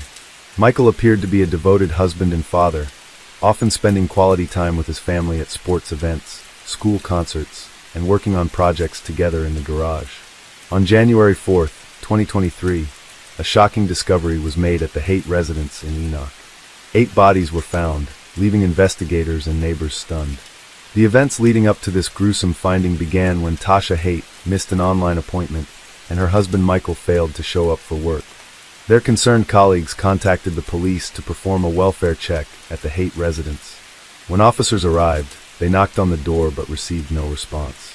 As they surveyed the property, it seemed empty. Considering the Haight's had 5 children, the police reached out to the Iron County School District to check if any of the kids were in school that day. However, it was found that none of the children were present. Before entering the home, the police cleared the premises to ensure it was safe to do so. After a thorough search, authorities confirmed that no one required medical attention and there was no active threat. The Haight's single-story residence with a basement was declared a crime scene and detectives arrived shortly after. In the main bedroom, detectives found 4-year-old Gavin lying on his stomach, his head turned to the left, with one arm under his head on a pillow and a blanket covering part of his body. Tasha, Gavin's mother, was also partially covered by the blanket. On the other side of the bed, detectives found an older woman, later identified as Gail Earl, Tasha's mother, lying on her back with her head resting on a pillow and partially covered by a blanket, similar to her daughter and grandson.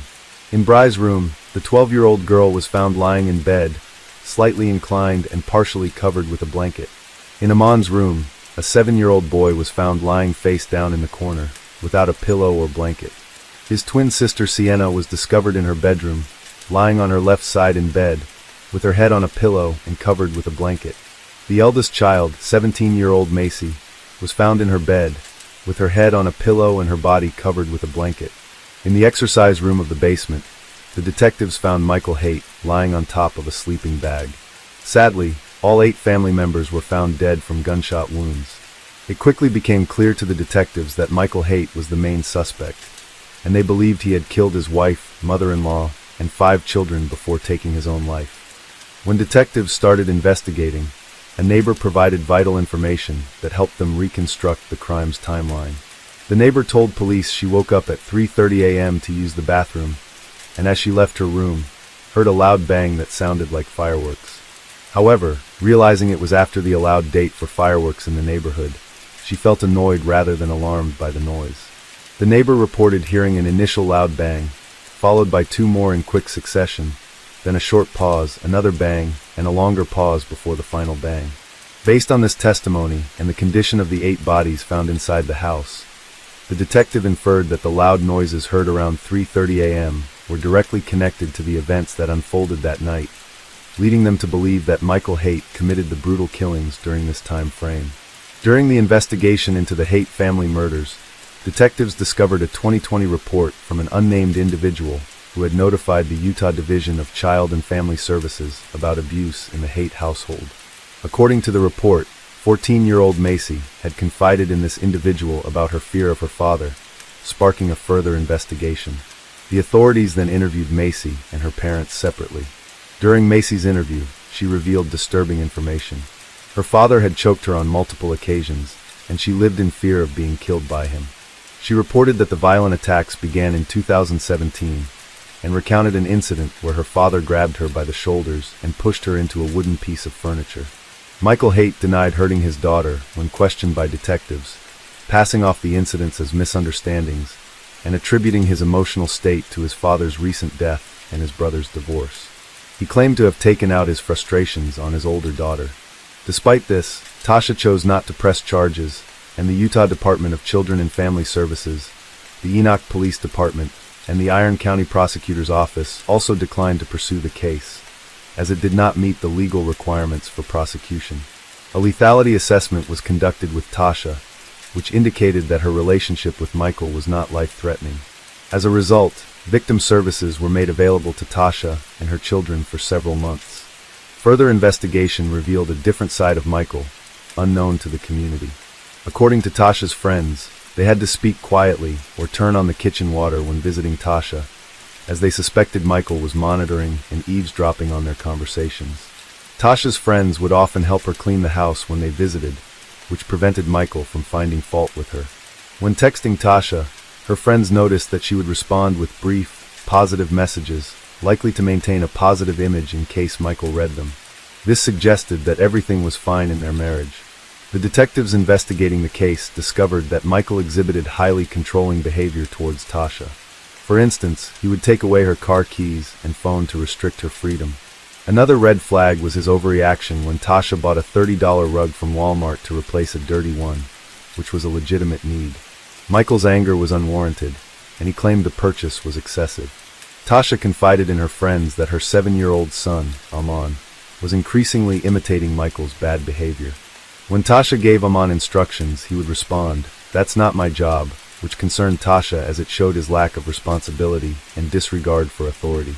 Tasha's friends reported that in 2022, Tasha attempted to prioritize her own well-being by getting her nails done, a rare treat for her, given her many responsibilities. However, her husband Michael refused to let her do so, imposing strict limits on her autonomy and freedom. Moreover, Michael frequently disregarded or ignored Tasha's instructions, and their friend Aman often followed his lead in doing so. Tasha felt more confident in her appearance after indulging herself, and she decided to get her every month. However, Michael was unhappy about this decision and expressed his disapproval, worried about the cost. Tasha explained that it would only cost $25 per month, but Michael was unconvinced, arguing that the money could be better spent on their children. Michael's reaction was rooted in his need for control and sense of financial responsibility towards their family. Around the same time, Tasha started prioritizing her self-care and began losing weight, which had been a sensitive topic for her since Michael had often called her fat and ugly. However, instead of being supportive, Michael became furious and accused Tasha of cheating on him, trying to explain the sudden change in her appearance. Michael's controlling behavior escalated as he tried to manipulate Tasha's weight loss, pleading with her to stop losing weight because he was worried that other men might find her attractive. This demand was driven by his own insecurities and desire for complete control over Tasha's body and behavior. Tasha's friends also told the police about an incident where the kitchen table broke and Tasha needed to buy a new one. However, Michael refused to give her the money, further demonstrating his controlling behavior. Tasha was fed up with the old table and decided to take initiative by refinishing it to make it look better and more functional. However, Michael was unhappy with her decision because she didn't ask for his permission first. Michael was extremely frugal during the holiday season, despite earning a good income. He only gave Tasha $100 for each of their 5 children to buy presents, which was not enough in Tasha's opinion. Tasha always made sure her children had a wonderful Christmas, but Michael refused to provide more funds, claiming that he worked hard for his money and saw no reason to give more to his family. He believed that his income was rightfully his alone. Michael's passion for reducing waste and conserving resources led him to implement strict rules on household habits. He forced Tasha to wash and reuse plastic bags, even if they had been used only once or multiple times. This excessive demand for reusing bags added to Tasha's responsibilities, leaving her feeling burdened and overwhelmed. Michael's controlling behavior extended to every aspect of Tasha's life, including her daily routines. For instance, he demanded that she use baby wipes for cleaning, claiming it was better for the environment and more cost-effective. However, this requirement caused Tasha discomfort, hygiene issues, and unnecessary stress. If Tasha failed to follow Michael's instructions, she would face severe consequences, which he made clear would lead to serious trouble. This threat instilled fear and submission in Tasha, leaving her no choice but to obey Michael's demands. Tasha confided in her friends that while Michael had been cruel to her throughout their marriage, he had never directed this cruelty towards their children until the late 2010s. However, over time, the abuse towards their daughter Macy escalated, driving her to consider suicide.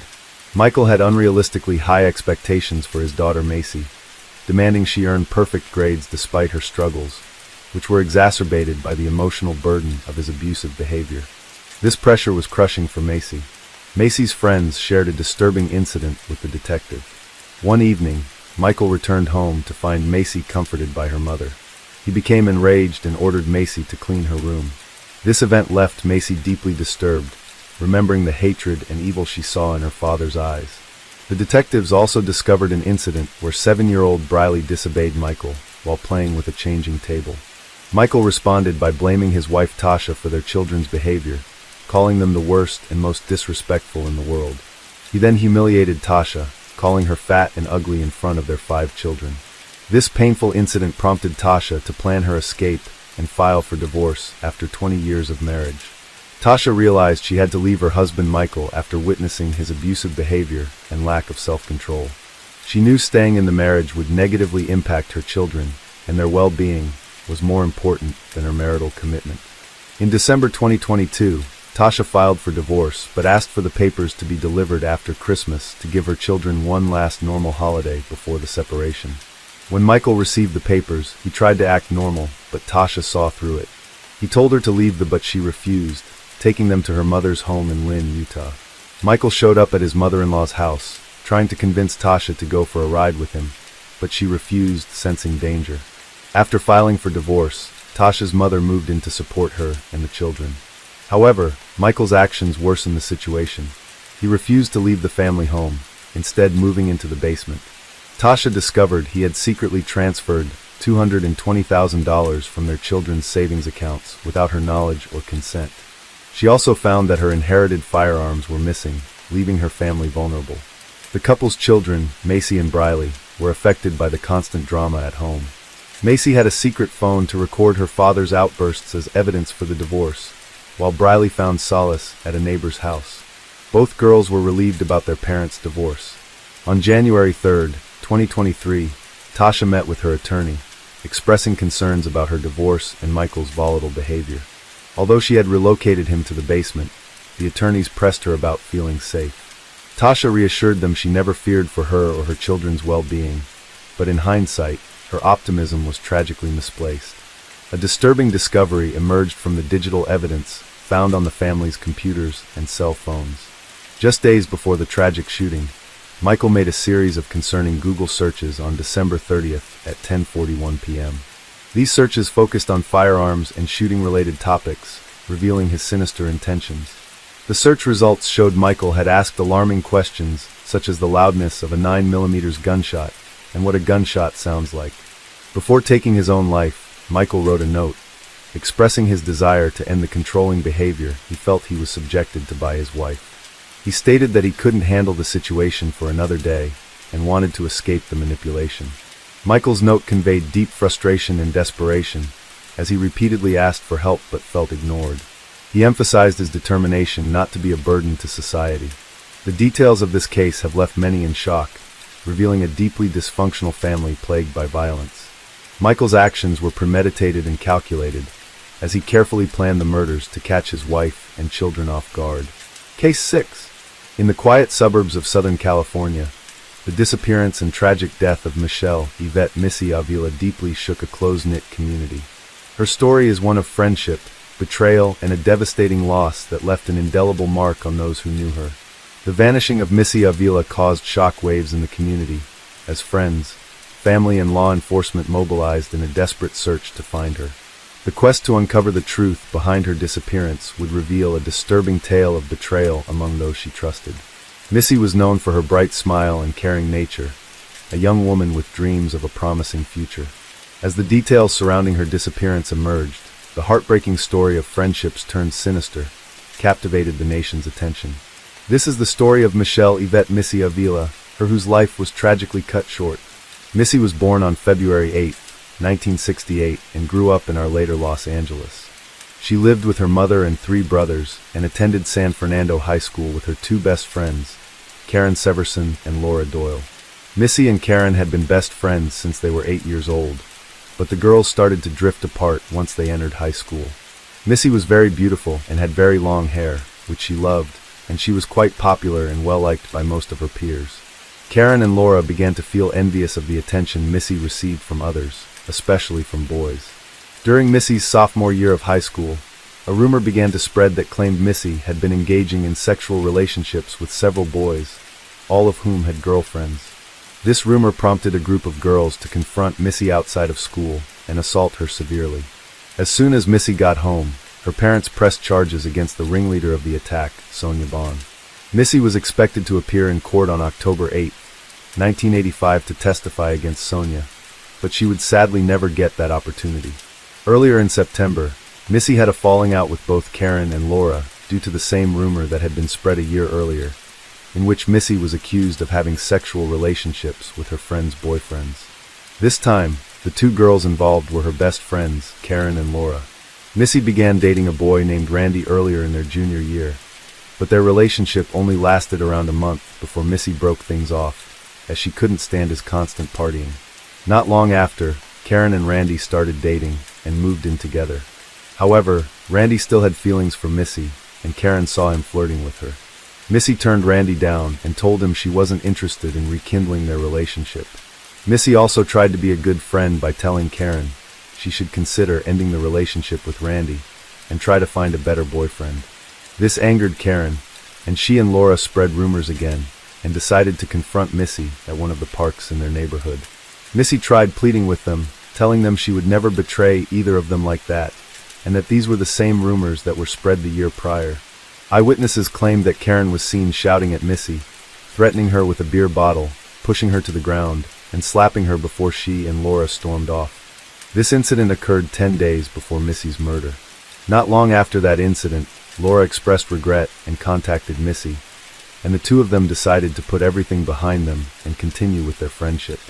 However, Karen was still avoiding Missy until October 1st, when she contacted Missy and sincerely apologized to her about everything that had escalated between them. This meant a lot to Missy, as she had started to miss her friends, and the trio made plans to hang out at Stonehurst Park later that same day. On October 1st, 1985, Missy told her mom that she made plans to hang out with her friends, and her mom gave her permission to go, but she had to be back home by 6 p.m. Missy went outside and waited for Laura to pick her up. After Laura picked her up, The girls drove around for a while before making their way to Stonehurst Park, where they parked the car and waited for Karen to show up. A few minutes passed, and Karen pulled into the parking lot with their other friend, Eva, in the passenger seat. That's when things took a turn for the worse for Missy. When Karen entered the parking lot, she parked extremely close to Laura's car, rolled down her window, and began yelling at Laura. Laura also rolled down her window and started yelling back at Karen. Missy and Eva just sat there, shocked, watching their friends shout abusive things at each other. Missy had no idea what they were arguing about. Suddenly, Karen backed up and sped out of the parking lot, and Laura followed her for 45 minutes. They drove recklessly north of the city and into the mountains, both girls driving with such extreme anger that Missy and Eva were begging the girls to calm down and pull the cars over. The girls drove right into a parking lot that led to a huge forest. Laura and Karen got out of their cars, confronted each other, and continued to fight. Missy got out of the car in an attempt to stop her friends from fighting. However, as soon as she left the car, Karen and Laura suddenly ceased their argument, turned their attention to Missy, and approached her aggressively. They got so close to Missy that she was unable to re-enter the car or move away from it. Karen then laughed at Missy and informed her that they were not actually fighting and had no animosity towards each other, but rather they were angry with Missy. They revealed that the entire situation was a ploy to lure Missy into the woods so that they could confront her and teach her a lesson. They then shouted at Missy and explained that they had spread the rumors because they knew for a fact that she had slept with their boyfriends, and they were not going to let her get away with it. Missy tried pleading with them, telling them again that she would never do anything like that she never slept with anyone, but they wouldn't listen.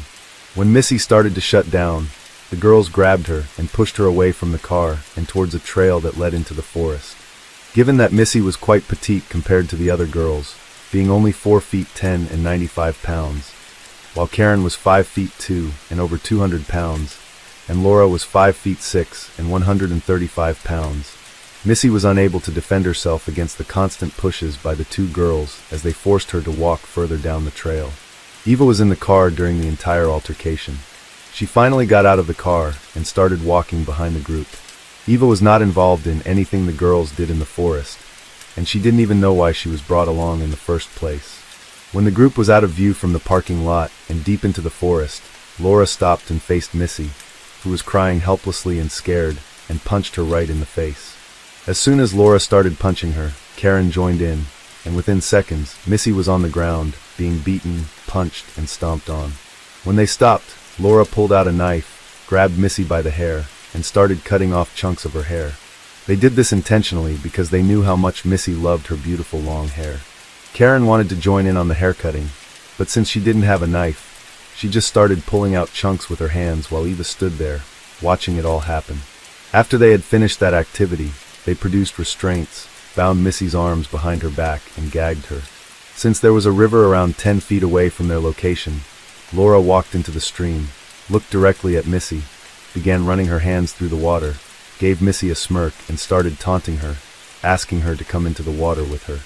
When Missy did not move, Karen seized her, forcefully stood her up, and shoved her towards the river, causing her to fall down the hill. Since her arms were restrained behind her back, her face slammed down onto the ground, and she rolled up to the river. Laura and Karen then grabbed her and dragged her into the water. That's when Eva hastily ran back up the trail to the cars. Upon arriving at the cars, Eva realized that both vehicles were locked and too far to fetch assistance. She reluctantly started walking back down the trail until she heard a terrifying scream.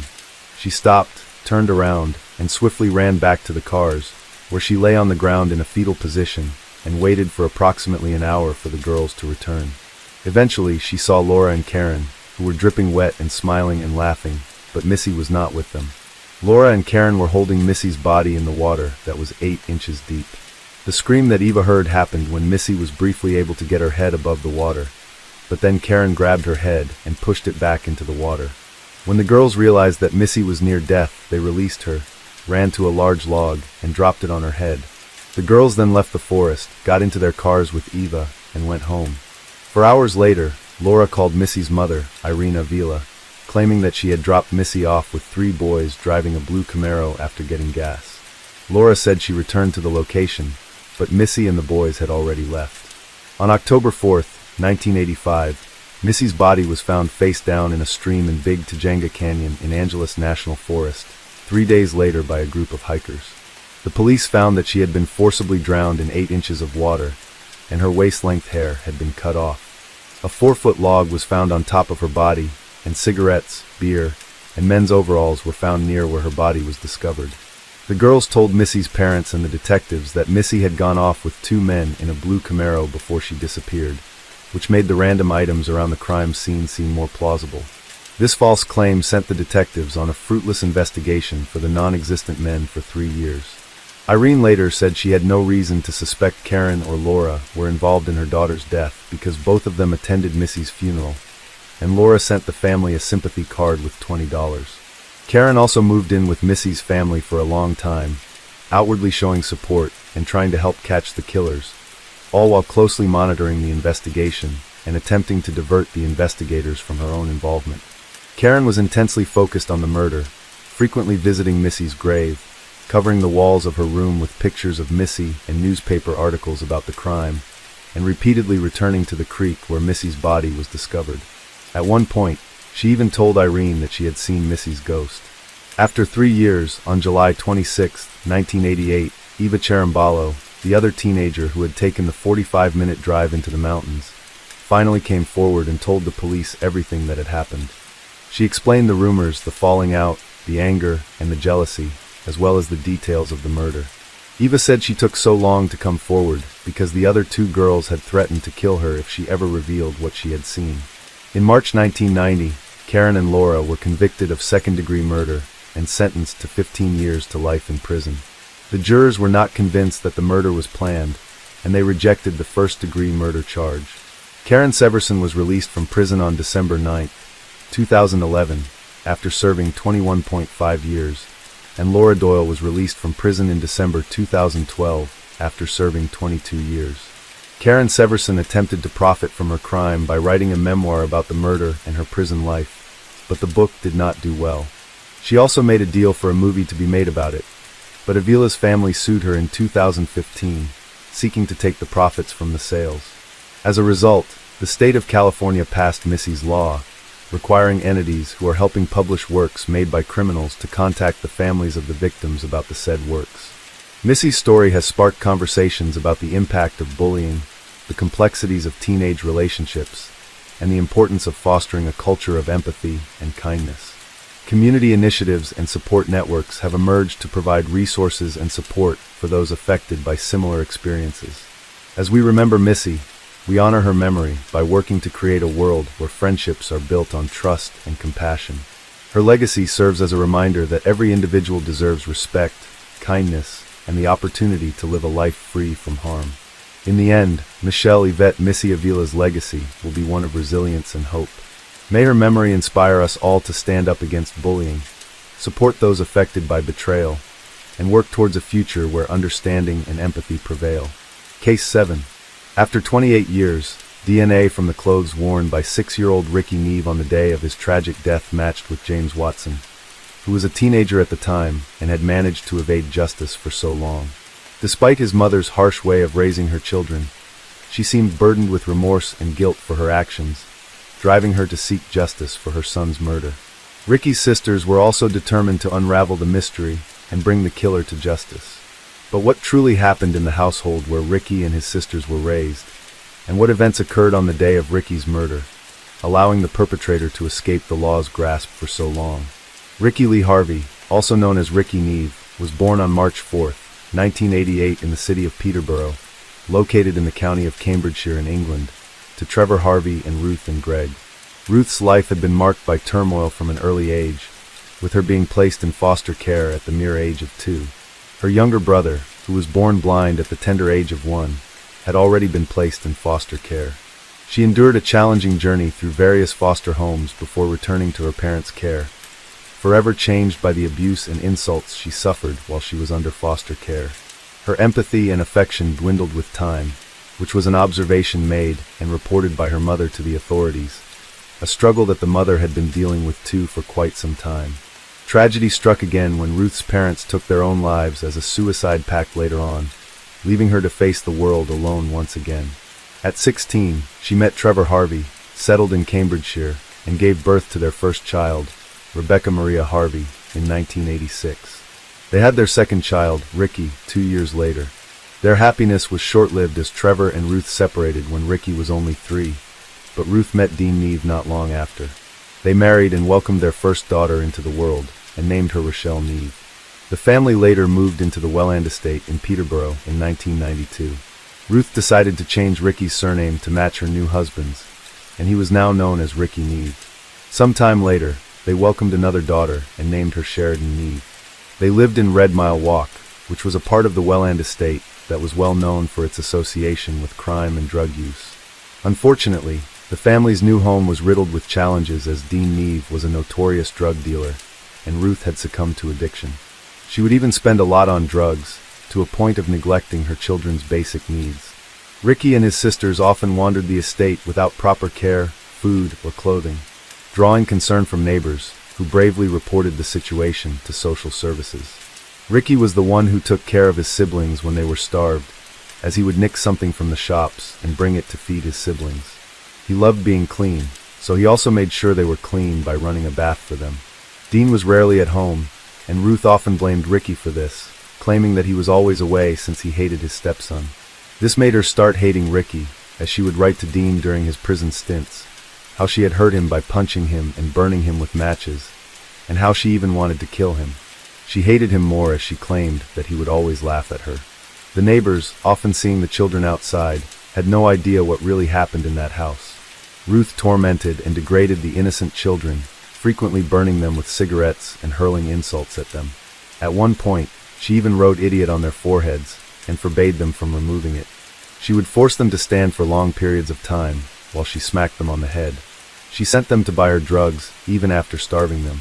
An allegation surfaced that she had been seen dangling Ricky by his ankles over a bridge.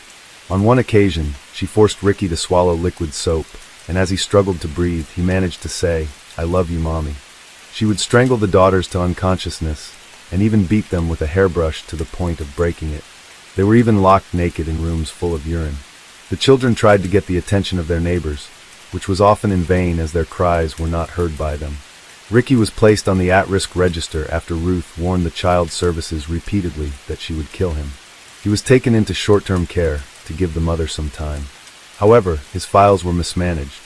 Ruth, despite the clear evidence of the burns, cuts, and bruises on the children, would get away with it through her false explanations and excuses of accidents, and even blaming Ricky for being clumsy on his part. After 28 years, DNA from the clothes worn by 6-year-old Ricky Neve on the day he died tragically matched that of James Watson, the teenage killer who had managed to evade justice for a long time. Despite her cruelty in raising her children, Ricky's mother seemed burdened with remorse and guilt for her unforgiving actions, which drove her to seek her son's killer. Ricky's sisters were also determined to unravel the puzzling mystery and bring the killer to justice. But what really happened in the household where Ricky and his sisters were raised, and what occurred on the day of Ricky's murder, allowing the perpetrator to escape the law's grasp for so long. On January of 1995, Ruth was suspected of murdering her own son during that very month. She faced charges of cruelty and neglect under the Children's Act and appeared at Peterborough Magistrates' Court, accused of cruelty towards Ricky and one of her other children. In May of 1995, Ruth was charged with the murder of her son and offenses of cruelty to him and 2 of his sisters. Her trial began the following year, in October 1996, at the Northampton Crown Court. Prosecutors told the jury that Ricky and his siblings were treated with cruelty and neglect, backed by witness statements. The prosecution concluded that Ricky was killed in a sacrifice by his mother, based on her numerous death threats to Ruth admitted to charges of neglect and cruelty, but denied any involvement in her son's murder. The case hinged on the testimony of a policeman who stated that he had not found the child's body during his search of the woods, where Ricky was eventually discovered on the night of his disappearance. The prosecution claimed the officer might have missed it in the dark. The jurors acquitted Ruth, convinced that she couldn't have moved Ricky's body since the police were with her at the said time. However, she was sentenced to 7 years in jail for the cruelty towards Ricky and his sisters, charges to which she had already confessed. Ruth was released in 2000, but the killer remained a mystery. In 2008, she met Gary Rogers, who married her. By then, Ricky's murder had become a cold case, and the police had given up. Rogers promised Ruth that he would give her all the support she needed to reopen the case and try to find the killer. In 2013, with the help of Cambridgeshire Times editor John Elworthy, they worked tirelessly to campaign for the reopening of the case, and eventually succeeded. Rogers secured the original files from Ruth's former solicitor, a collection of 13 boxes with 8 to 12 ring binders filled with papers, and diligently read through each one. They met Paul Fullwood, the head of the local major crime unit at the time, who listened to the evidence they had, and saw the reviews that the police had done beforehand. He thought the original hypothesis of Ruth being the killer was fanciful at best, and the more he looked at it, the more he became convinced that they needed to investigate further. Mr. Fullwood organized a cold case investigation with a new team made up of staff not involved in the original investigation. With fresh perspective, determination, and what they deemed as a stroke of luck, new evidence that would help solve the crime was found in the forensic archives. The crucial evidence was a piece of sellotape used to collect fibers from Ricky's clothes. Advancements in DNA technology in recent years have played a crucial role in solving cold cases, bringing justice for victims whose killers were thought to have gotten away, and providing closure to family and friends. An unidentified DNA was found on Ricky's clothes, and forensic tests matched it to none other than James Watson. At the time of Ricky's death, Watson was only 13 and lived at Woodgate's Children's Home in Cambridgeshire, 20 miles away from Peterborough. He had moved there from foster care in March of 1994. On November 25, 1994, 3 days before Ricky's murder, Watson had asked his mother about a young child found dead in the woods. His mother, having no clue what he was talking about, brushed off the conversation, assuring him that nobody had heard of such a thing happening. Little did she know that he would be the one behind such an atrocity just 3 days later. Watson was questioned by the police after several witnesses claimed to have seen them together on that fateful day, but he vehemently denied it, stating he was nowhere near Ricky, and that he only caught they had just some days prior about the made-up scenario of the young child in the woods that would materialize in less than a week with an almost similar description to what had actually happened. The police did not further challenge him, perhaps due to ignorance, or their preference for the idea of Ruth being the killer and not some disturbed teenager. They probably didn't know he was disturbed until later. Watson was of course searched for and arrested in April 2016 in connection with Ricky's murder. By then, he was already a serial offender with a criminal record that included stealing cars and an arson attack at a British transport police station back in 2008. Questioned by the new investigation team about his DNA ending up on Ricky's clothes, Watson changed the story he had initially given to the police. He now said that he might have lifted Ricky to help him see over a fence. This statement started getting him into further trouble. The police tested his claim and found footage from 1994 showing the estate being redeveloped. They discovered that the fence was not built when Ricky Neve was still there, as it was constructed after he was already murdered. The investigators were therefore able to prove that Watson was not only a fantasist, but also a huge liar. However, this was still not enough to secure his conviction, so they started to pull other pieces of evidence together. It was not long until evidence was found that he had inappropriately touched a 5-year-old child when he was around 11 or 12, and his ex-girlfriend had also complained about him strangling her during sex. 2 teachers also revealed how he had become obsessed with Ricky's murder case, showing an unnatural level of interest in it, and even photocopying the front page of the Peterborough Evening Telegraph, which covered the case. More disturbing behavior had also been noted at the children's home where he lived, including him pleasing himself over pictures of young boys in underwear. He also kept a dead pheasant in his room, and it was claimed that he had on one occasion killed a bird and spread its wings in a sinister reconstruction of Ricky's murder. After being released on police bail, he left the UK 3 months later with another bail hostel resident. He traveled to Rotterdam, then France, and crossed the Pyrenees into Portugal. From France, he had reached out to his sister, Claire Perner, admitting that he was in serious trouble and that he had made a massive mistake. The next time he called, he reiterated that he was in deeper trouble and urgently needed to return to the UK. He had shamelessly posted pictures of himself on social media, enjoying the beaches, bragging about how he got out of the country. Seeing the pictures of Watson abroad, which were extensively covered in the media, angered Ricky's family. They knew that since he had escaped the country even after his passport had been taken, he was definitely guilty of the act. Watson was eventually rearrested near the British Embassy in Lisbon and extradited back to Britain. He was found guilty of murder by a majority of the Old Bailey jury. Previously, the court heard how Watson's sexual interest in younger boys was known to police, who had interviewed him over an allegation that he molested a 5-year-old back in 1993. The disturbing behavior was noted at Watson's children's home, and the prosecution claimed it was no coincidence that 3 days before the murder, Watson was the source of a bogus radio report about a 2-year-old boy being strangled.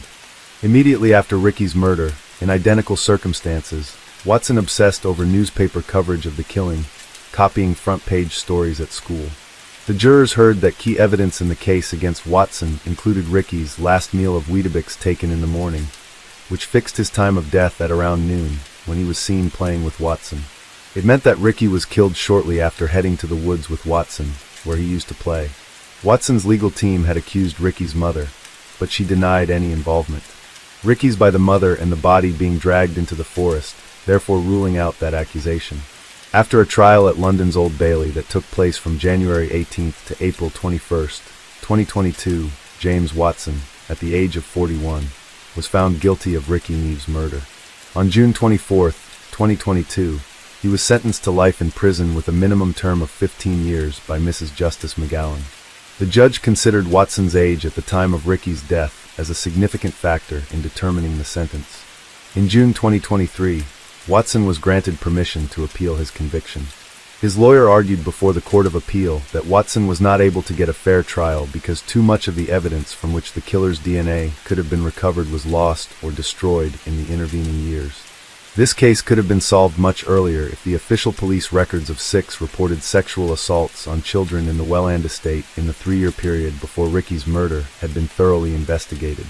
If the reports had been followed up, the allegation on his record of touching a 5-year-old could have been a crucial lead to the police in finding the perpetrator.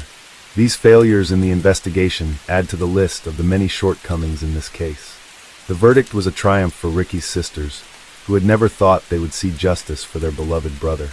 With the killer finally caught, the family found a sense of closure, allowing them to move forward with their lives while cherishing the memory of the little boy was back in 1994. Ricky Neve will forever be remembered as a loving and caring brother and a brave and kind-hearted boy. Despite facing challenges at a young age, he showed remarkable courage and love and always protected his sisters. He deserved a life brimming with joy, but tragically he endured cruelty, neglect, and the ultimate horror of murder. If he had been given the love and affection he deserved, this heart-wrenching tragedy might never have occurred in the first place.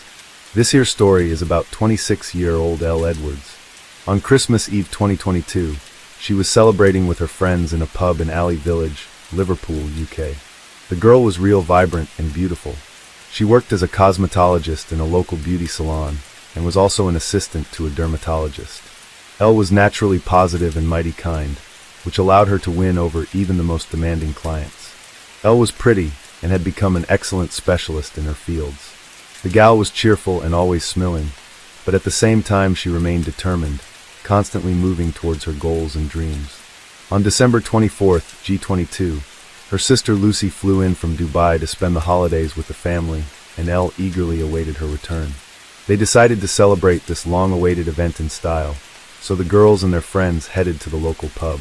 Here they had a great time, laughing a lot, dancing and singing karaoke. In the merry atmosphere, no one noticed that a person to whom kindness was alien was nearby. Around 11:50 p.m., an emergency call came in. As they were exiling the pub, no less than 12 shots were fired and 2 of them hit Elle.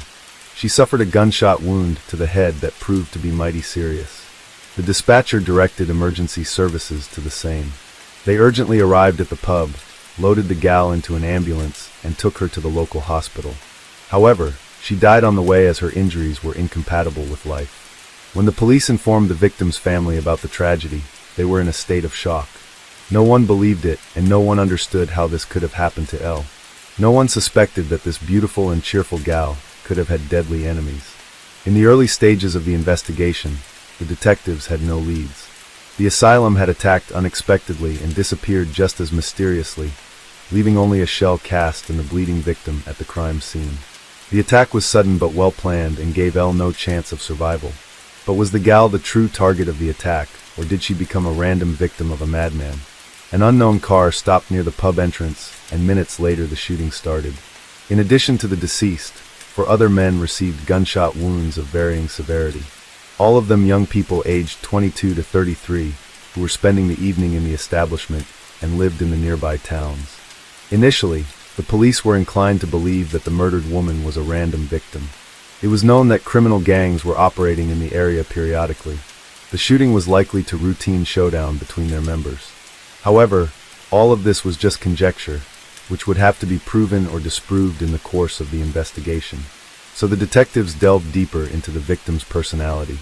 Like the witnesses to the crime, the victim's relatives were at a loss as to who could have wanted Elle's death, as the girl seemed to have no ill wishes or enemies capable of such horrors.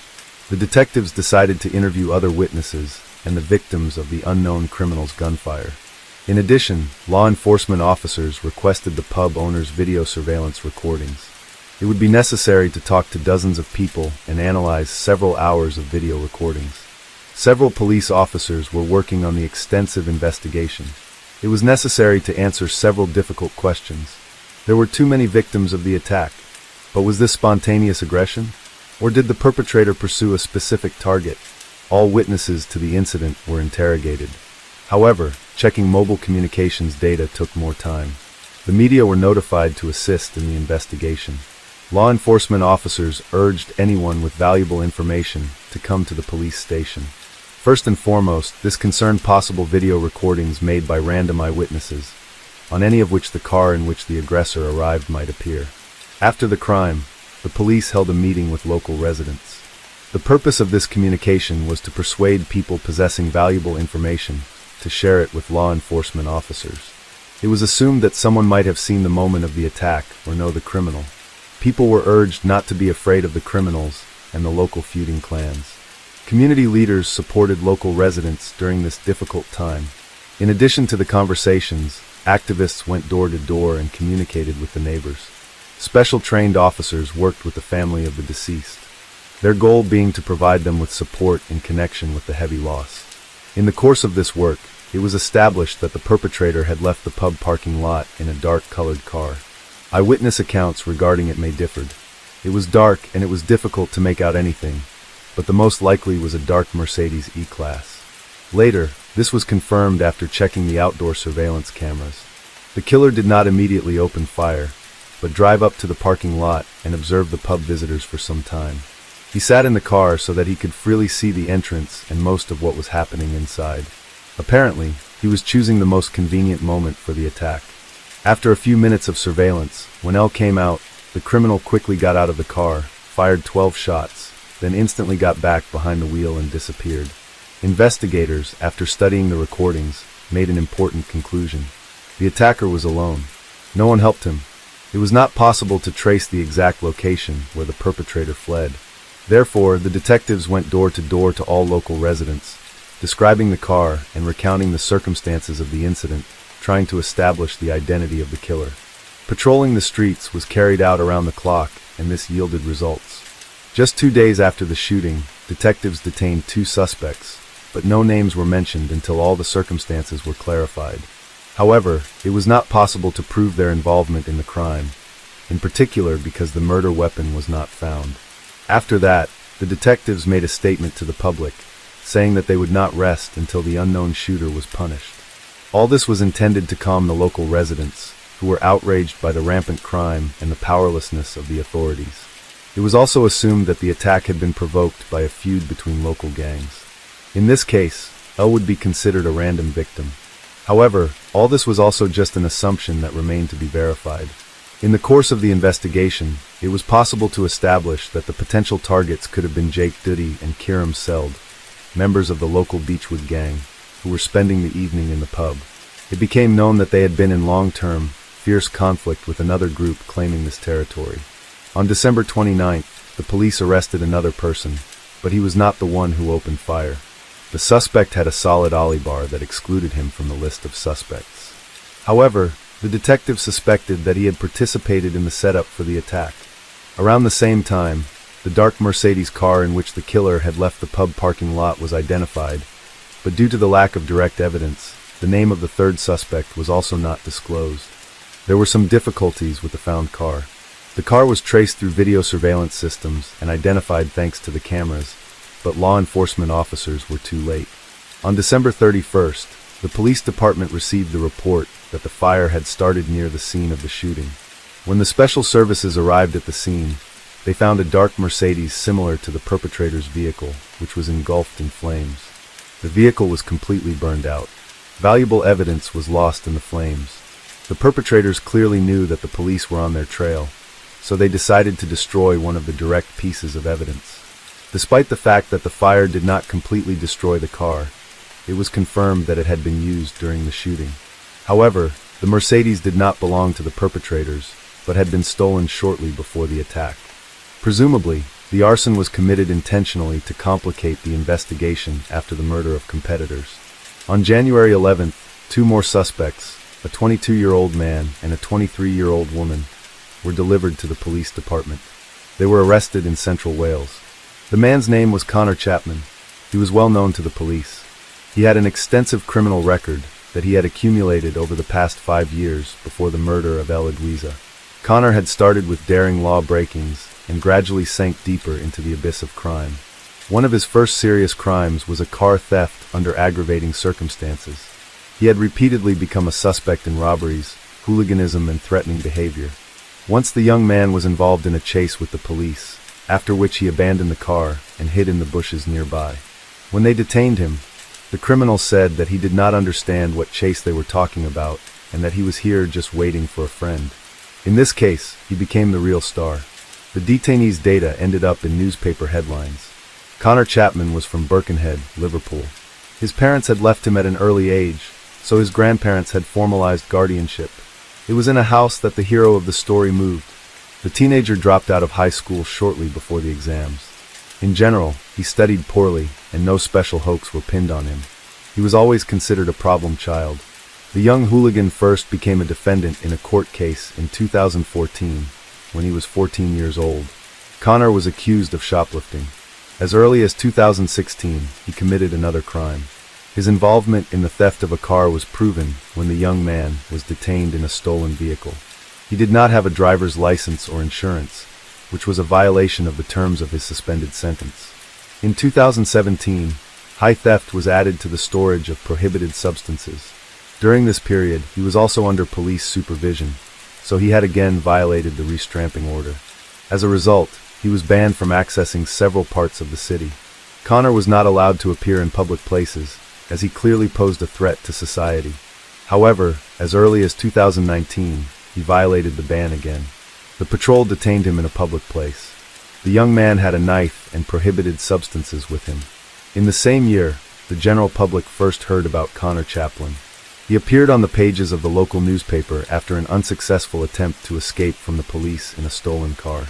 The city patrol noticed a stolen Audi on the streets and ordered the driver to stop and get out of the car with his hands up.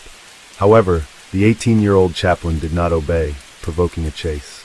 During the short flight, Connor committed a large number of traffic violations. In particular, he accelerated to more than 80 kilometers per hour in areas with a 30-kilometer limit. Connor repeatedly drove into oncoming traffic and in the end crashed into the curb. At speed, the car was thrown aside and turned around. The driver could not continue the orgy, so he got out of the car and ran away. However, even here he was unlucky, as the patrol caught up with him in the bushes just a few hundred meters away. In his defense, the young man said that he was waiting here for a friend, but the deception was obvious.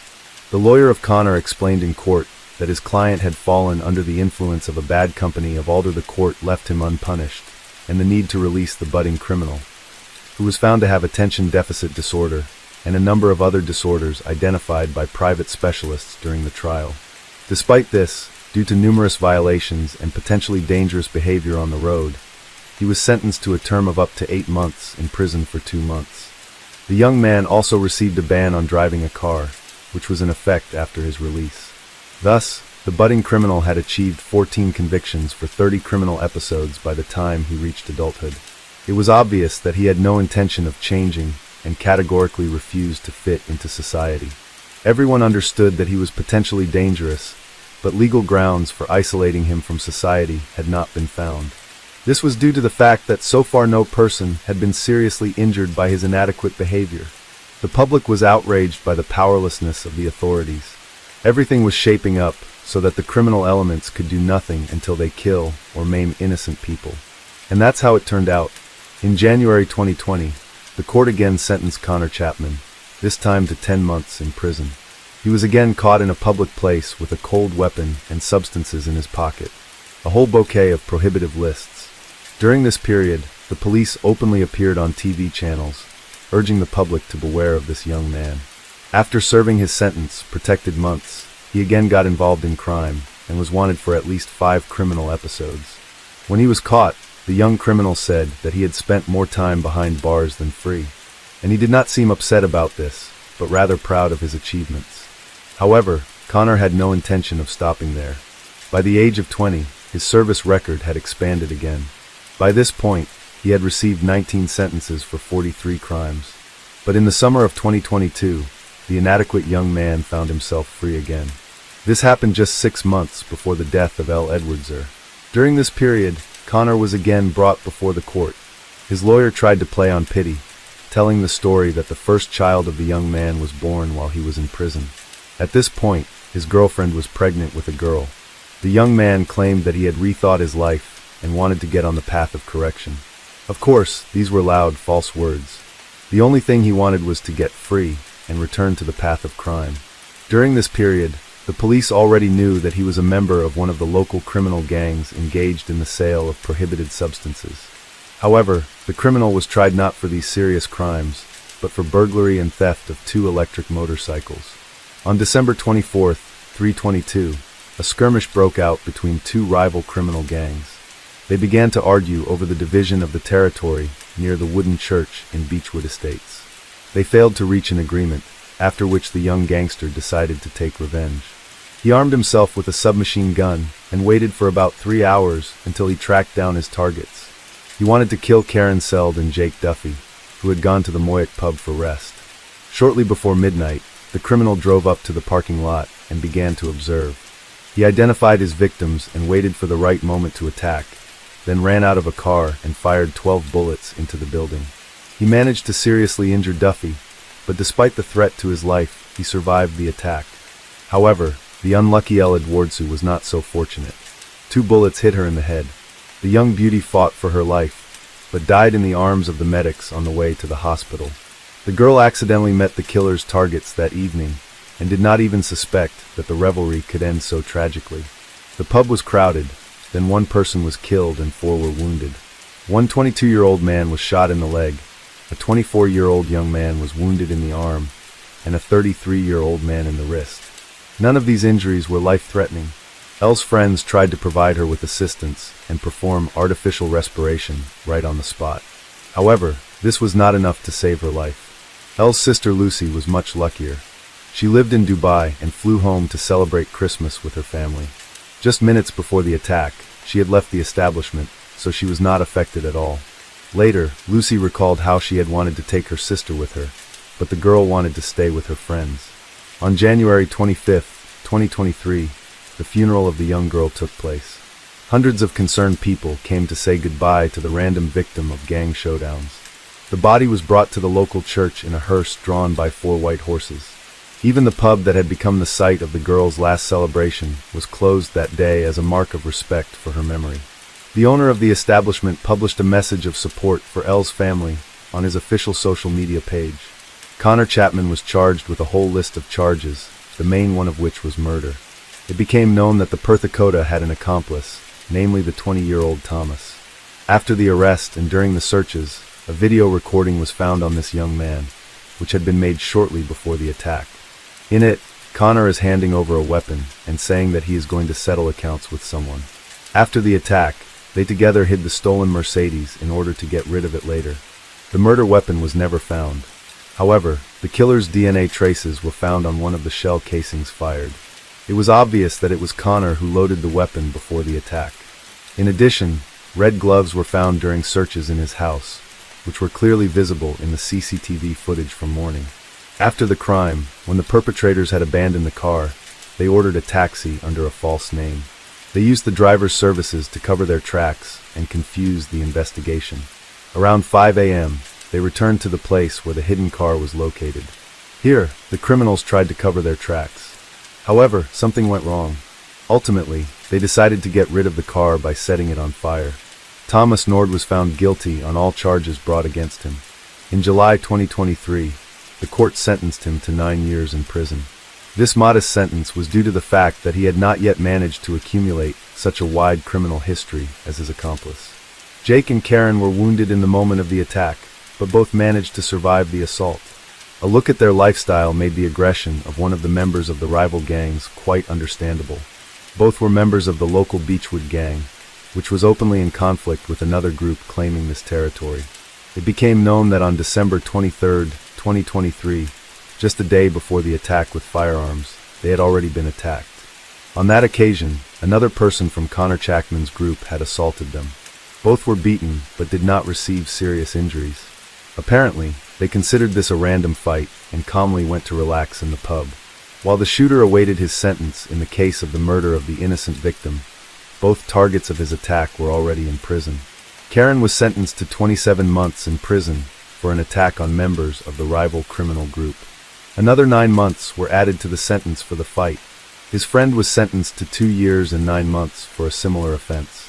Obviously, they were trying to avenge the attempted murder. Prohibitive court orders were also issued against both of them, with a whole list of restrictions. Of course, this method did not allow protecting citizens from this gang of criminals. However, in case of further violations, more severe punishment could be applied to them due to ignoring the prescriptions. The public was outraged that potentially dangerous members of criminal gangs were getting away with minimum sentences after each crime. The bans were clearly ineffective and did not contribute absolutely anything to public safety.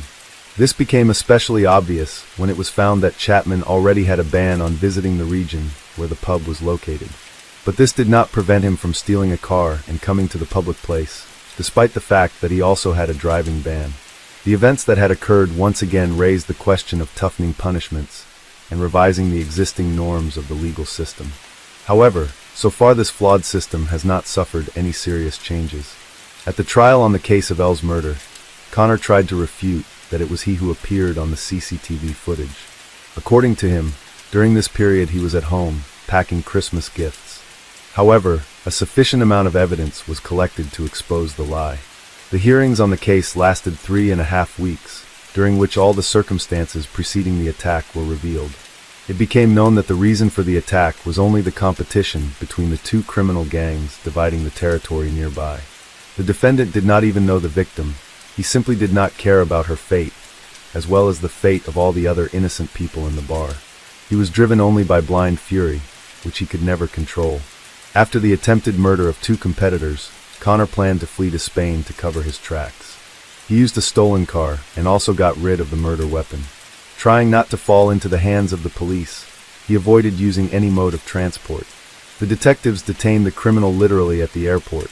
After the arrest, Connor tried to deceive the police, claiming that the Mercedes he was seen driving on the day of the murder was not stolen. According to him, this was a common car of the criminal group, which they used for the distribution of substances. The guy claimed that he was not behind the wheel of the vehicle, and also continued to convince the jury that he did not open fire that evening. He was desperately trying to get out of the situation. The defendant stated that he had only just learned that someone from the criminal group had used the vehicle for an attack on the pub. Before the jury retired to consider the verdict, the father of the innocent victim made a short speech. He sincerely hoped that the criminal would never again be able to spend Christmas with his loved ones in freedom. The jurors, consisting of Pityashin and Sanjinshin, came to a unanimous decision after 3 hours of discussion. In their opinion, Connor Chapman was guilty of all the charges brought against him. He cynically committed the crime and did not repent of the fact that he accidentally killed the beautiful 26-year-old girl, the whole life that lay ahead of her, and he took it away. Instead of remorse, the heartless Connor spent several days carefully getting rid of all the evidence and traces of the murder that could link him to this bloody event. The motive for the attack was the competition between criminal gangs. On July 7, 2023, Connor was sentenced. He was sent to serve a life sentence with the possibility of parole after 48 years from the start of serving the sentence. After the verdict was announced, the victim's father victoriously raised his fist. The incident provoked a wave of public outrage. The residents of the city could not feel safe, knowing that they were at the junction of the confrontation between criminal games dividing spheres of influence. They knew that these people had a large amount of firearms and were not afraid to use them, as proved by the murder of Elle. The girl's father said he wanted to set up a foundation to support victims like his daughter. He believed that the main goal would be to fight to reduce the number of weapons in the hands of civilians. As the world heralded 1993 with joy and resolutions, one man in London set an eerie New Year's resolution of his own. A resolution to become a notorious killer. His target? Unsuspecting men in the gay community. But who was Colin Ireland, and what drove him to declare such a harrowing resolution? Why did he choose to transform a symbol of new beginnings into a dark and twisted game of cat and mouse? Case 8. Born in 1954 in Dartford, Kent, Ireland's early life was marked by turbulence, upheaval, and poverty. His childhood, spent in an unsettled home, was the first chapter in a life marked by discontent and detachment. Raised by a single mother, Ireland's formative years were a carousel of different men entering and leaving his life. This instability laid the groundwork for a personality that craved control, a trait that would later manifest in the most sinister ways. His parents were unmarried 17-year-olds. His father left soon after his birth, and Ireland didn't know his identity. Due to his mother's money problems, they had to move a number of times. In spite of all the hardships, Ireland had a close relationship with his mother and remembered her as affectionate and benevolent. Ireland said that as a child, he was a thin, lanky little runt, always getting the worst of it from schoolyard bullies. This made Ireland frequently miss school. As a result, he didn't get a proper education and became sad and withdrawn, choosing his few friends among the most unthreatening kids. As a teenager, Ireland found himself entangled with the law. His crimes, though initially petty, hinted at a deeper struggle within, a struggle for identity and a desperate need to assert his significance in a world where he felt invisible. Constantly in trouble of his own making, Ireland was sent to borstalls and prisons for theft, robbery, blackmail, and burglary. He ran away to London at 16 and hung out in an amusement arcade with a bad reputation where young boys were targeted by pedophiles. Ireland was approached by some of them. Besides, one of his jobs was a bouncer on a gay club. That's where his understanding of gay subcultures came from. As Ireland himself described the 70s, I was entering what I call the lost period, common to those who suffer from psychopathy. In between custodial periods, a lot of the 70s were a blur. I spent my time detached and wondering.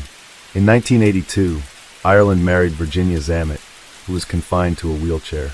His colleague witnessed a pleasant family life when he visited them. They divorced 5 years later after Ireland's adultery. In 1989, he married Janet Young. He was abusive and after 4 months left his wife abruptly when she was away for the weekend, stealing over £10,000 from her account and leaving her completely broke. He moved to Southend-on-Sea, Essex, roughly 60 kilometers east of London, and lived in a hostel there. Later, he moved to his own flat. There, in this flat, Ireland decided to become a serial killer as his New Year's resolution. Drifting through adulthood, Ireland's life was a patchwork of odd jobs and fleeting relationships. But beneath this veneer of normalcy, there was a growing fascination with infamy and a desire to etch his name into criminal history. Ireland immersed himself in the dark world of serial killers. He studied them, not with a sense of horror, but with an analytical eye. What made them tick? How did they elude capture? These were the questions that consumed him. He spent many hours reading about serial killers and learning about geographic profiling, hence deciding to commit his murders far away from his home. A killer usually commits crimes in a certain radius of about 7 miles from his home. That's why Ireland chose London for his crime scene. He also planned to have at least 5 victims because he had read that a person needs to have such body count to qualify as a serial killer. The year 1993 witnessed a terrifying series of crimes that shook the core of London's LGBTQ+ community.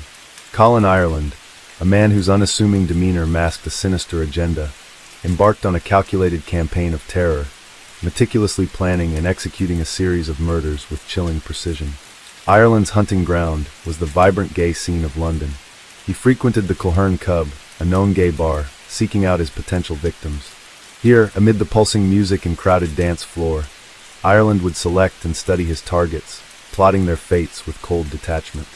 Ireland sought men who liked the passive role in S&M, so he could easily restrain them, as they believed it was a sexual game.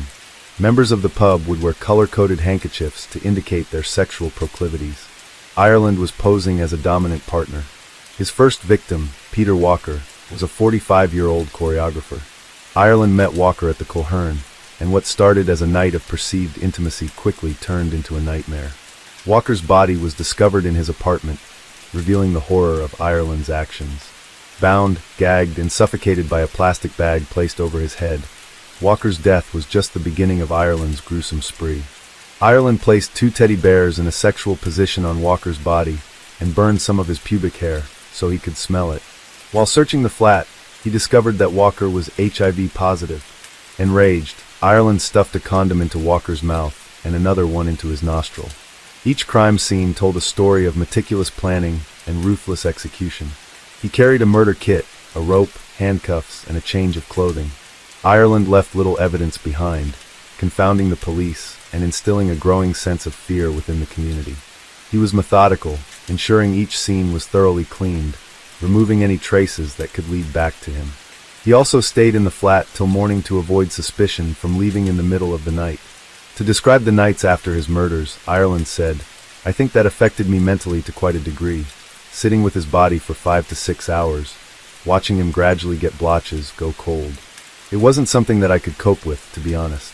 Ireland disposed of all the things he touched by throwing them out of a train window on his way back to Southend. When the police discovered the body, they assumed it was the result of a sexual game gone wrong. 2 months later, Ireland returned to the pub where he met 37-year-old librarian Christopher Dunn, who invited Ireland to his flat. Ireland tied, handcuffed, then beat and tortured his helpless victim before suffocating him by stuffing pieces of cloth into his mouth. After murdering him, Ireland used Dunn's PIN and bank card to withdraw $200 from his account. The police assumed it was an accident as a result of a sex game and didn't link his death to Walker's. Ireland was getting more and more confident as his New Year's resolution was coming together. Ireland met 35-year-old businessman Perry Bradley III at the Colquhoun pub. He was the son of Texas Democratic Party fundraiser Perry Bradley, Jr. in his Kensington flat. Bradley refused to be tied, but Ireland told him that he couldn't perform sexually without it. Bradley reluctantly agreed, and then Ireland told him that he was a thief, and he just wanted his money and PIN. After Bradley gave Ireland his PIN, Ireland told him that he should try to fall asleep as he wouldn't leave his flat till morning. Bradley did fall asleep, and Ireland realized that Bradley could identify him and strangled him. Then he placed a doll on top of the dead man's body. The heinous crimes of Colin Ireland not only sent shockwaves through the communities he targeted, but also captured the relentless gaze of the media. The press dubbed him the Gay Slayer, a moniker that sensationalized his horrific acts and underscored the homophobic undercurrents of the time. Within 3 days on June 7th, Ireland was back at the Colquhoun. He met 33-year-old Andrew Collier, a housing warden, and went to his home. Again, Ireland handcuffed and tied his victim to the bed, demanding his bank details. After killing Collier's cat, Ireland strangled Collier. He placed a condom on Collier's penis and fastened the dead cat's mouth over it, and put the cat's tail into Collier's mouth. On June 15th, Ireland met Maltese chef Emmanuel Spiteri. Aged 41, he cuffed, bound, and strangled his victim, then stayed in his flat watching TV and eating Spiteri's food. After cleaning the scene, Ireland set fire to the flat, but it only caused minor damage. As the body count rose, so did the alarm. The gay community, already marginalized, now found itself in the grip of a predator who walked among them, unseen, unknown, and deadly. But what was the motive behind these abhorrent acts? Was it a deep-seated animosity towards the gay community, or something more cold and calculated? And what were the critical mistakes Ireland made, and how did they lead to his capture? As the death toll rose, London's Metropolitan Police found themselves grappling with a cunning predator. The investigation into Colin Ireland's crimes was a race against time, a complex puzzle that demanded not just diligence, but innovation in the face of a killer who seemed always one step ahead. Initially, the investigation faced significant challenges. Ireland's careful planning and meticulous cleanup at each crime scene left frustratingly few clues. The killer's methodical approach in disguising his identity and movements compounded the difficulty, turning the investigation into a labyrinthine task. Detectives were confronted with a disturbing pattern. All victims were men from the gay community, their bodies discovered in their own homes, a sign of trust brutally exploited. This realization led to a focused investigation in London's gay scene, particularly around the Culhern pub where Ireland hunted for his victims. The breakthrough came from meticulous police work and a stroke of luck, a forgotten fingerprint at a crime scene, a chance capture on one of London's first CCTV cameras. These were the pivotal moments that began to unravel Ireland's web of deceit. When Ireland was in Andrew Collier's flat, they heard a noise outside and came up to the window. Ireland gripped a horizontal metal bar across the window and forgot to wipe it off. The police then found these fingerprints. And finally, Ireland was captured on CCTV. Some witnesses said Spiteri left Culhern with a man. Then police traced his route home. His train journey went through Charing Cross Station, fitted with one of London's first CCTV cameras. Each piece of evidence was a precious key, unlocking parts of a puzzle that Ireland thought he had so carefully hidden. But what was it that finally led to Ireland's downfall? How did the police connect the dots in a case that seemed to defy resolution? The relentless pursuit of justice in the Colin Ireland case turned a crucial corner with a single seemingly innocuous phone call. Ireland, emboldened by his actions, made a call to the police, taunting them about his crimes. The day after Peter Walker's murder, having heard no news reports of his crime, he anonymously called the Samaritans and the Sun, telling them that he had murdered Walker and locked his dogs in another room. Later, the police received a call from Dunn's killer, taunting them because they had failed to link his death to Walker's. In his next anonymous call to the police, he asked, "Are you still interested in the death of Peter Walker? Why have you stopped the investigation? Doesn't the death of a homosexual man mean anything? I will do another. I have always dreamed of doing the perfect murder." After Collier's death, Ireland called Kensington police and said that he had killed 4 men and they had to stop him. He told the police that he had read many books on serial killers and said, "If you don't stop me, it will be one a week." He told the police that he had studied the FBI manual, that is, Whoever Fights Monsters, by ex-FBI agent and serial killer specialist Robert Ressler. "I have got the book," he said. "I know how many you have to do." Ireland later said that the TV crime series The Bill had also given him many of his ideas and police evasion methods. Forensic psychologist Professor Michael Brooks said, "Just because you read books about serial killers doesn't mean you have any interest in becoming a serial killer yourself. But if that is your motive, then actually reading books can give you an awareness of the ways in which serial killers have acted in the past." Armed with this new evidence, the police intensified their efforts. A suspect started to take shape from the shadows. It was a breakthrough moment in the investigation, a lead that they desperately needed. On 19th of July, 1993, Ireland went to his solicitor. He said that he was on the CCTV, but that he had not killed Spiteri. He went to his flat for sex, but there was another man. He didn't want a threesome and left. The investigation took a dramatic turn as law enforcement officers matched Ireland's fingerprint to the Collier crime scene. His arrest was a moment of triumph mixed with stark horror as the extent of his crimes came to light. Ireland's overconfidence combined with advanced police work and the critical clues helped bring the killer to justice. The capture of Colin Ireland was more than just the conclusion of a manhunt. It was a moment that brought some semblance of closure to the victims' families and a community shaken by fear. It also opened up vital conversations about the safety of marginalized groups. The trial of Colin Ireland was set to be a gripping chapter in British legal history, raising questions about the nature of evil and the psyche of a man who sought infamy through brutality. What revelations would his trial bring? A legal journey that would reveal the full extent of his chilling crimes was just beginning. The trial was a meticulous dissection of Ireland's actions, each day unraveling more about the man behind the murders. The prosecution presented a case built on a foundation of solid evidence. Ireland, facing overwhelming evidence, made a decision that stunned the courtroom. He confessed to his crimes, detailing them with a cold detachment that sent shivers down the spines of all present. His confession was not just an admission of guilt, but a hair-raising narrative of his calculated and brutal actions. Ironically, pleading guilty to all his murders and confessing, Ireland avoided the publicity he so deeply craved. The heart of the trial, however, lay in the stories of the victims. Their lives, tragically lost, remind us of the human cost of hate and prejudice. Were these 5 murders Ireland's only crimes, or did he kill others? Serial killers often withhold some of their murders from the police to gain a sense of control over them, even in prison. In January 1993, soon after Ireland's resolution, the police found a dead gay man in his home in Soho. They believed this might have been done by Ireland. However, the gay slayer never claimed this crime. Along with his other victims, a perilous shadow loomed over Hollywood star Tom Cruise. In a chilling twist of fate, Cruise, then at the height of his career and married to Nicole Kidman, narrowly escaped a potentially fatal encounter. According to statements and police files that later surfaced, Ireland had spotted Cruise in a London bar in 1993. Driven by a perilous and misguided belief, Ireland falsely assumed Cruise to be gay and plotted to make him one of his victims. The killer's sinister plan was unexpectedly thwarted. Cruise, possibly sensing something amiss or merely coincidental in his timing, left the bar abruptly, eluding Ireland's grasp. Ireland's conviction was a foregone conclusion, but the sentencing phase was a crucial moment.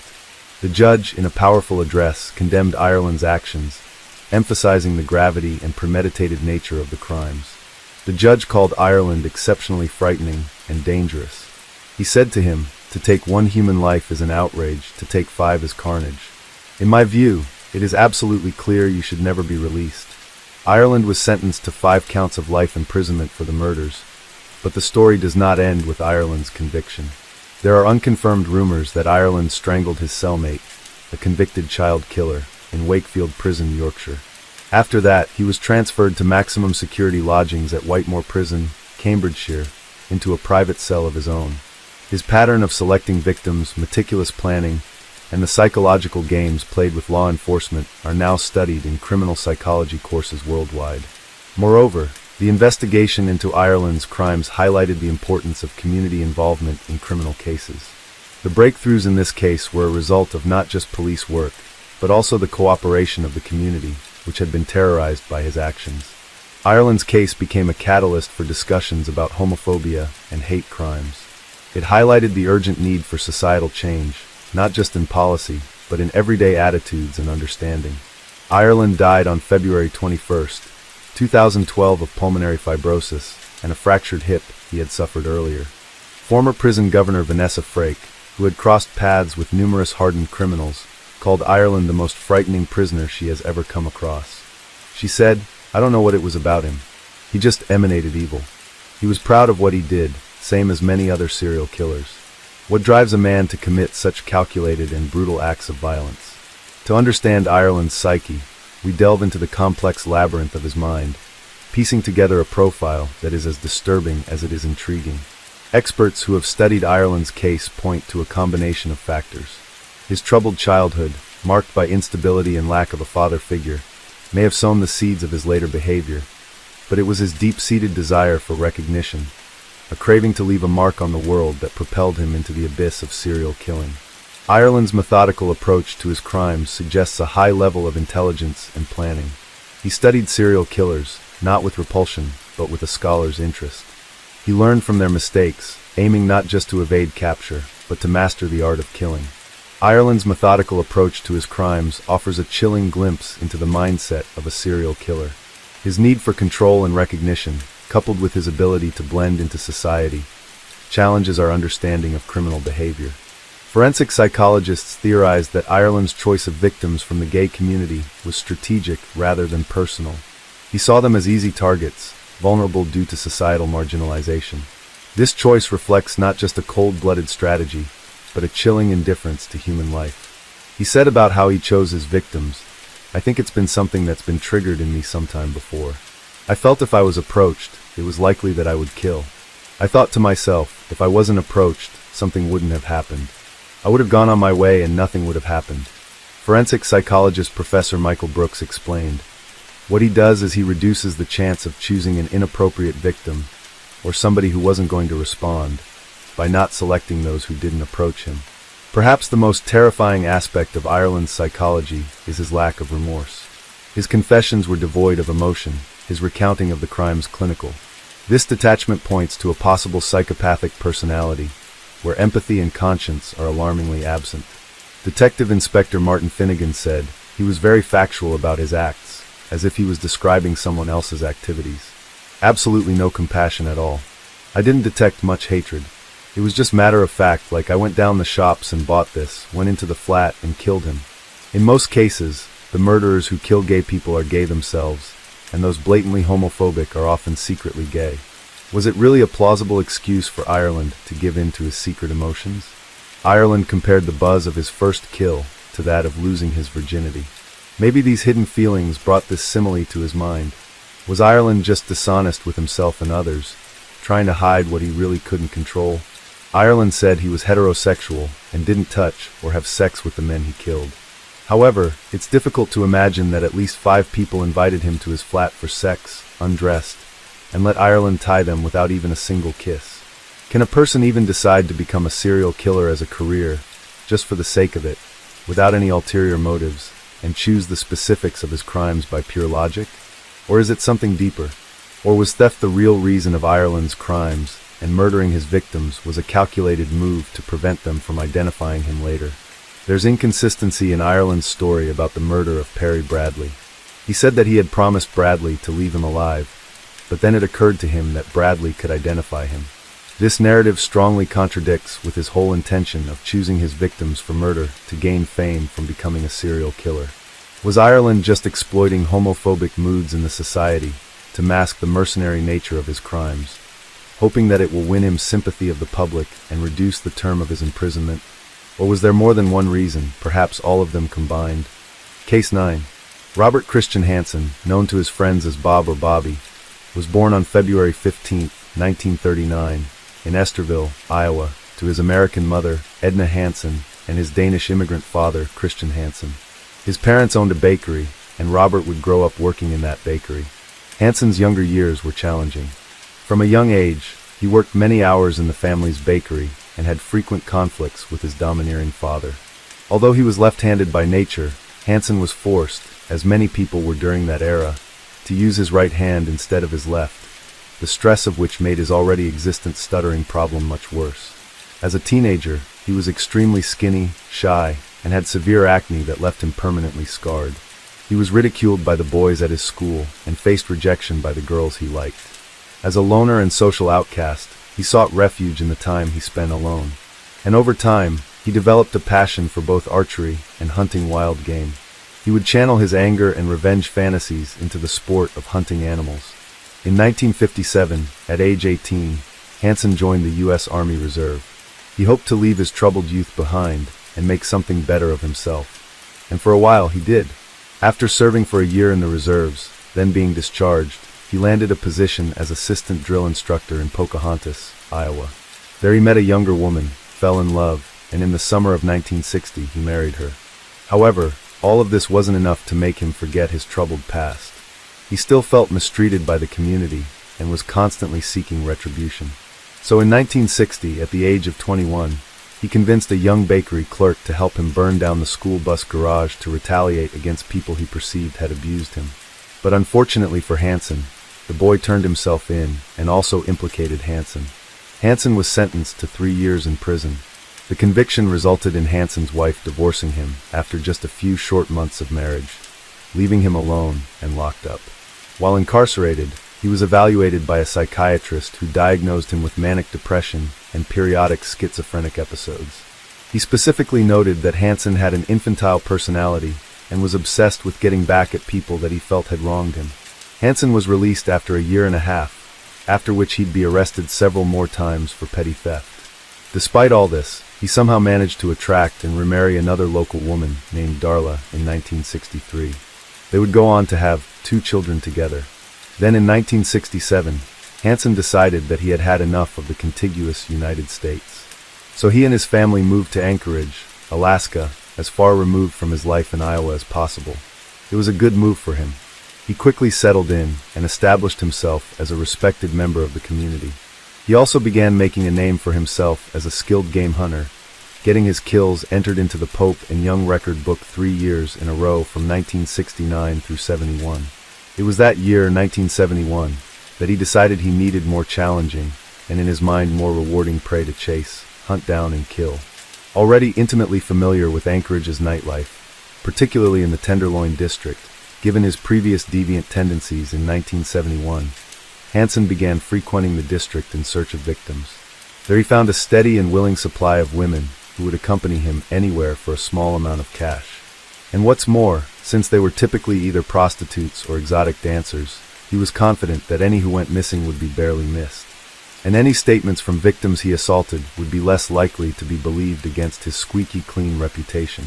Between the money he offered them and the extremely harmless, frail appearance of this friendly neighborhood baker, potential victims saw no reason whatsoever to fear Hansen, but they should have. Once he had them captive in his car, Hansen changed. He revealed the true psychopath that he truly was. Either during or after they would perform the acts he purchased, Hansen would reveal his weapon, either a knife or typically a gun, handcuff her, then share his intentions to rape and torture her, which he would do once he abducted and transported them to his remote cabin in the Anchorage Mountains. Hansen's reign of assaults was almost cut short before it even took off. When in 1971, shortly after his assaults had just gotten underway, Hansen was arrested by police twice. His first arrest came for the kidnapping and attempted rape of a housewife, and the next one was for raping a prostitute. For his attack on the housewife, Hansen pleaded no contest to assault with a deadly weapon. Then the charge for raping the prostitute was dropped as part of a plea bargain. Hansen was sentenced to 5 years in prison. But after serving just 6 months of that, he was released to a halfway house and continued his attacks. Hansen's MO of targeting marginalized exotic dancers and sex workers, who would be less likely to report his attacks and be less likely to be believed if they did, was paying off. Most of his rapes went unreported or were not considered credible. As a result, Hansen was able to continue his attacks for several more years, escalating them from rape and torture to killing. In 1980, construction workers on Eklutna Road discovered a shallow grave containing the remains of a woman. They would dub the woman Eklutna Annie. She would never be identified. Then, in 1982, hunters found a second shallow grave on the banks of the Nick River bordering Anchorage. It contained the body of 23-year-old topless dancer Sherry Morrow, who was reported missing a year prior to that. She had been shot 3 times in the back, but the clothes on her body didn't contain any bullet holes, indicating that she had been shot naked, then redressed after she was dead. And then finally, in 1983, police would get their best break in the case. 17-year-old Cindy Paulson is brought to the police station to report that a man has raped and tortured her repeatedly, before he was about to force her into a plane to take her away. Cindy, who miraculously managed to escape, details her attack and attacker to police in painstaking detail, right down to his acne marks and stutter. Based on the description she provides, Hansen is easy to identify and find. But despite his prior run-ins with the law, police are still reluctant to detain him given his mild and seemingly meek demeanor, his popularity in the community, and a solid alibi provided by not one, but 2 of Hansen's friends. Given police's assumptions, Hansen's alibi, and the fact that Cindy refused to take a lie detector test, Hansen was ruled out as a serious suspect. There was one detective, however, Detective Greg Baker, who felt strongly that Cindy was telling the truth, but his hands were tied. So once again, Hansen remained free to continue his reign of terror. In 1981, after having lived in Alaska for over a decade, Hansen decided to continue the family tradition and bought a bakery. Then in 1982, he also purchased a private airplane, a Piper Super Cub. That is when his twisted killings turned even darker. Now that he had the means, he could transport his victims to his favorite playground, the wilderness outside of Anchorage, in no time at all. Over the next 2 years, he would load many of his victims onto that plane, transport them to his cabin in the woods, rape them, then depending on their response, either return them home or send them out into the cold, dark wilderness naked to run for their lives against him, the hunter. Victims would be given a small head start, then ultimately captured after the hunt and either shot or slaughtered with a knife by their hunter. That would be the fate of numerous women, the last of whom would be Paula Golding. Paula was found in a shallow grave in the Anchorage wilderness just 3 months after the kidnap and rape of Cindy Paulson. She had been murdered in the same manner as Sherry Morrow, including having been redressed after she was shot. That is when police realized that they were dealing with a serial killer. And that was all it took for Greg Baker, who was still harboring suspicions about Hansen. He kicked them into high gear and began digging deeper into Hansen's personal life and background. So apparently after extensive searching, only then were they able to discover that Hansen had served time in 1971 for rape, kidnap, and assault with a deadly weapon. Why such readily available information about Hansen wasn't discovered when he was first called in is baffling. Baker outlined his suspicions and sent them to Sergeant Glenn Floth. Floth was heading up the Alaska State Troopers' Topless Dancers Task Force. He began digging into Hansen's background as well, and by the time he was finished, he was convinced that Hansen was their man. So he reopened the Cindy Paulson case to try to gather more evidence. He started by interviewing Hansen's 2 alibis, threatening them with perjury if they were not being truthful. It worked. Both men quickly admitted that they lied to protect Hansen from what he told them were some embarrassing domestic indiscretions. The FBI was also involved, and they developed a psychological profile of the murderer based on the details of the case collected so far and the injuries inflicted on the recovered bodies. The profile pegged the killer as a skilled hunter with low self-esteem who had been rejected by women. It even suggested that he may stutter. Robert Hansen fit the profile perfectly. Once Hansen no longer had an alibi for the Paulson attack, and the FBI profile pointed squarely at him, a warrant for his arrest was imminent. And so on October 27, 1983, Robert Hansen was arrested at his bakery and taken in for questioning at the Anchorage Trooper Station. And they weren't leaving anything to chance. Floth had consulted with the FBI and staged an elaborate setup in the interrogation room prior to Hansen arriving. On the walls were maps of the Nick River where Hansen would take his victims, along with pictures of the grave sites and the victims strewn about the table. There were also folders and files with the names and photos of Hansen's family, friends, and acquaintances. They left Hansen in the room alone to ruminate over everything he was seeing. All while investigators observed him on the other side of the one-way glass. Hansen didn't seem concerned at all, only fascinated. Then investigators entered. They would interview Hansen for 5 hours.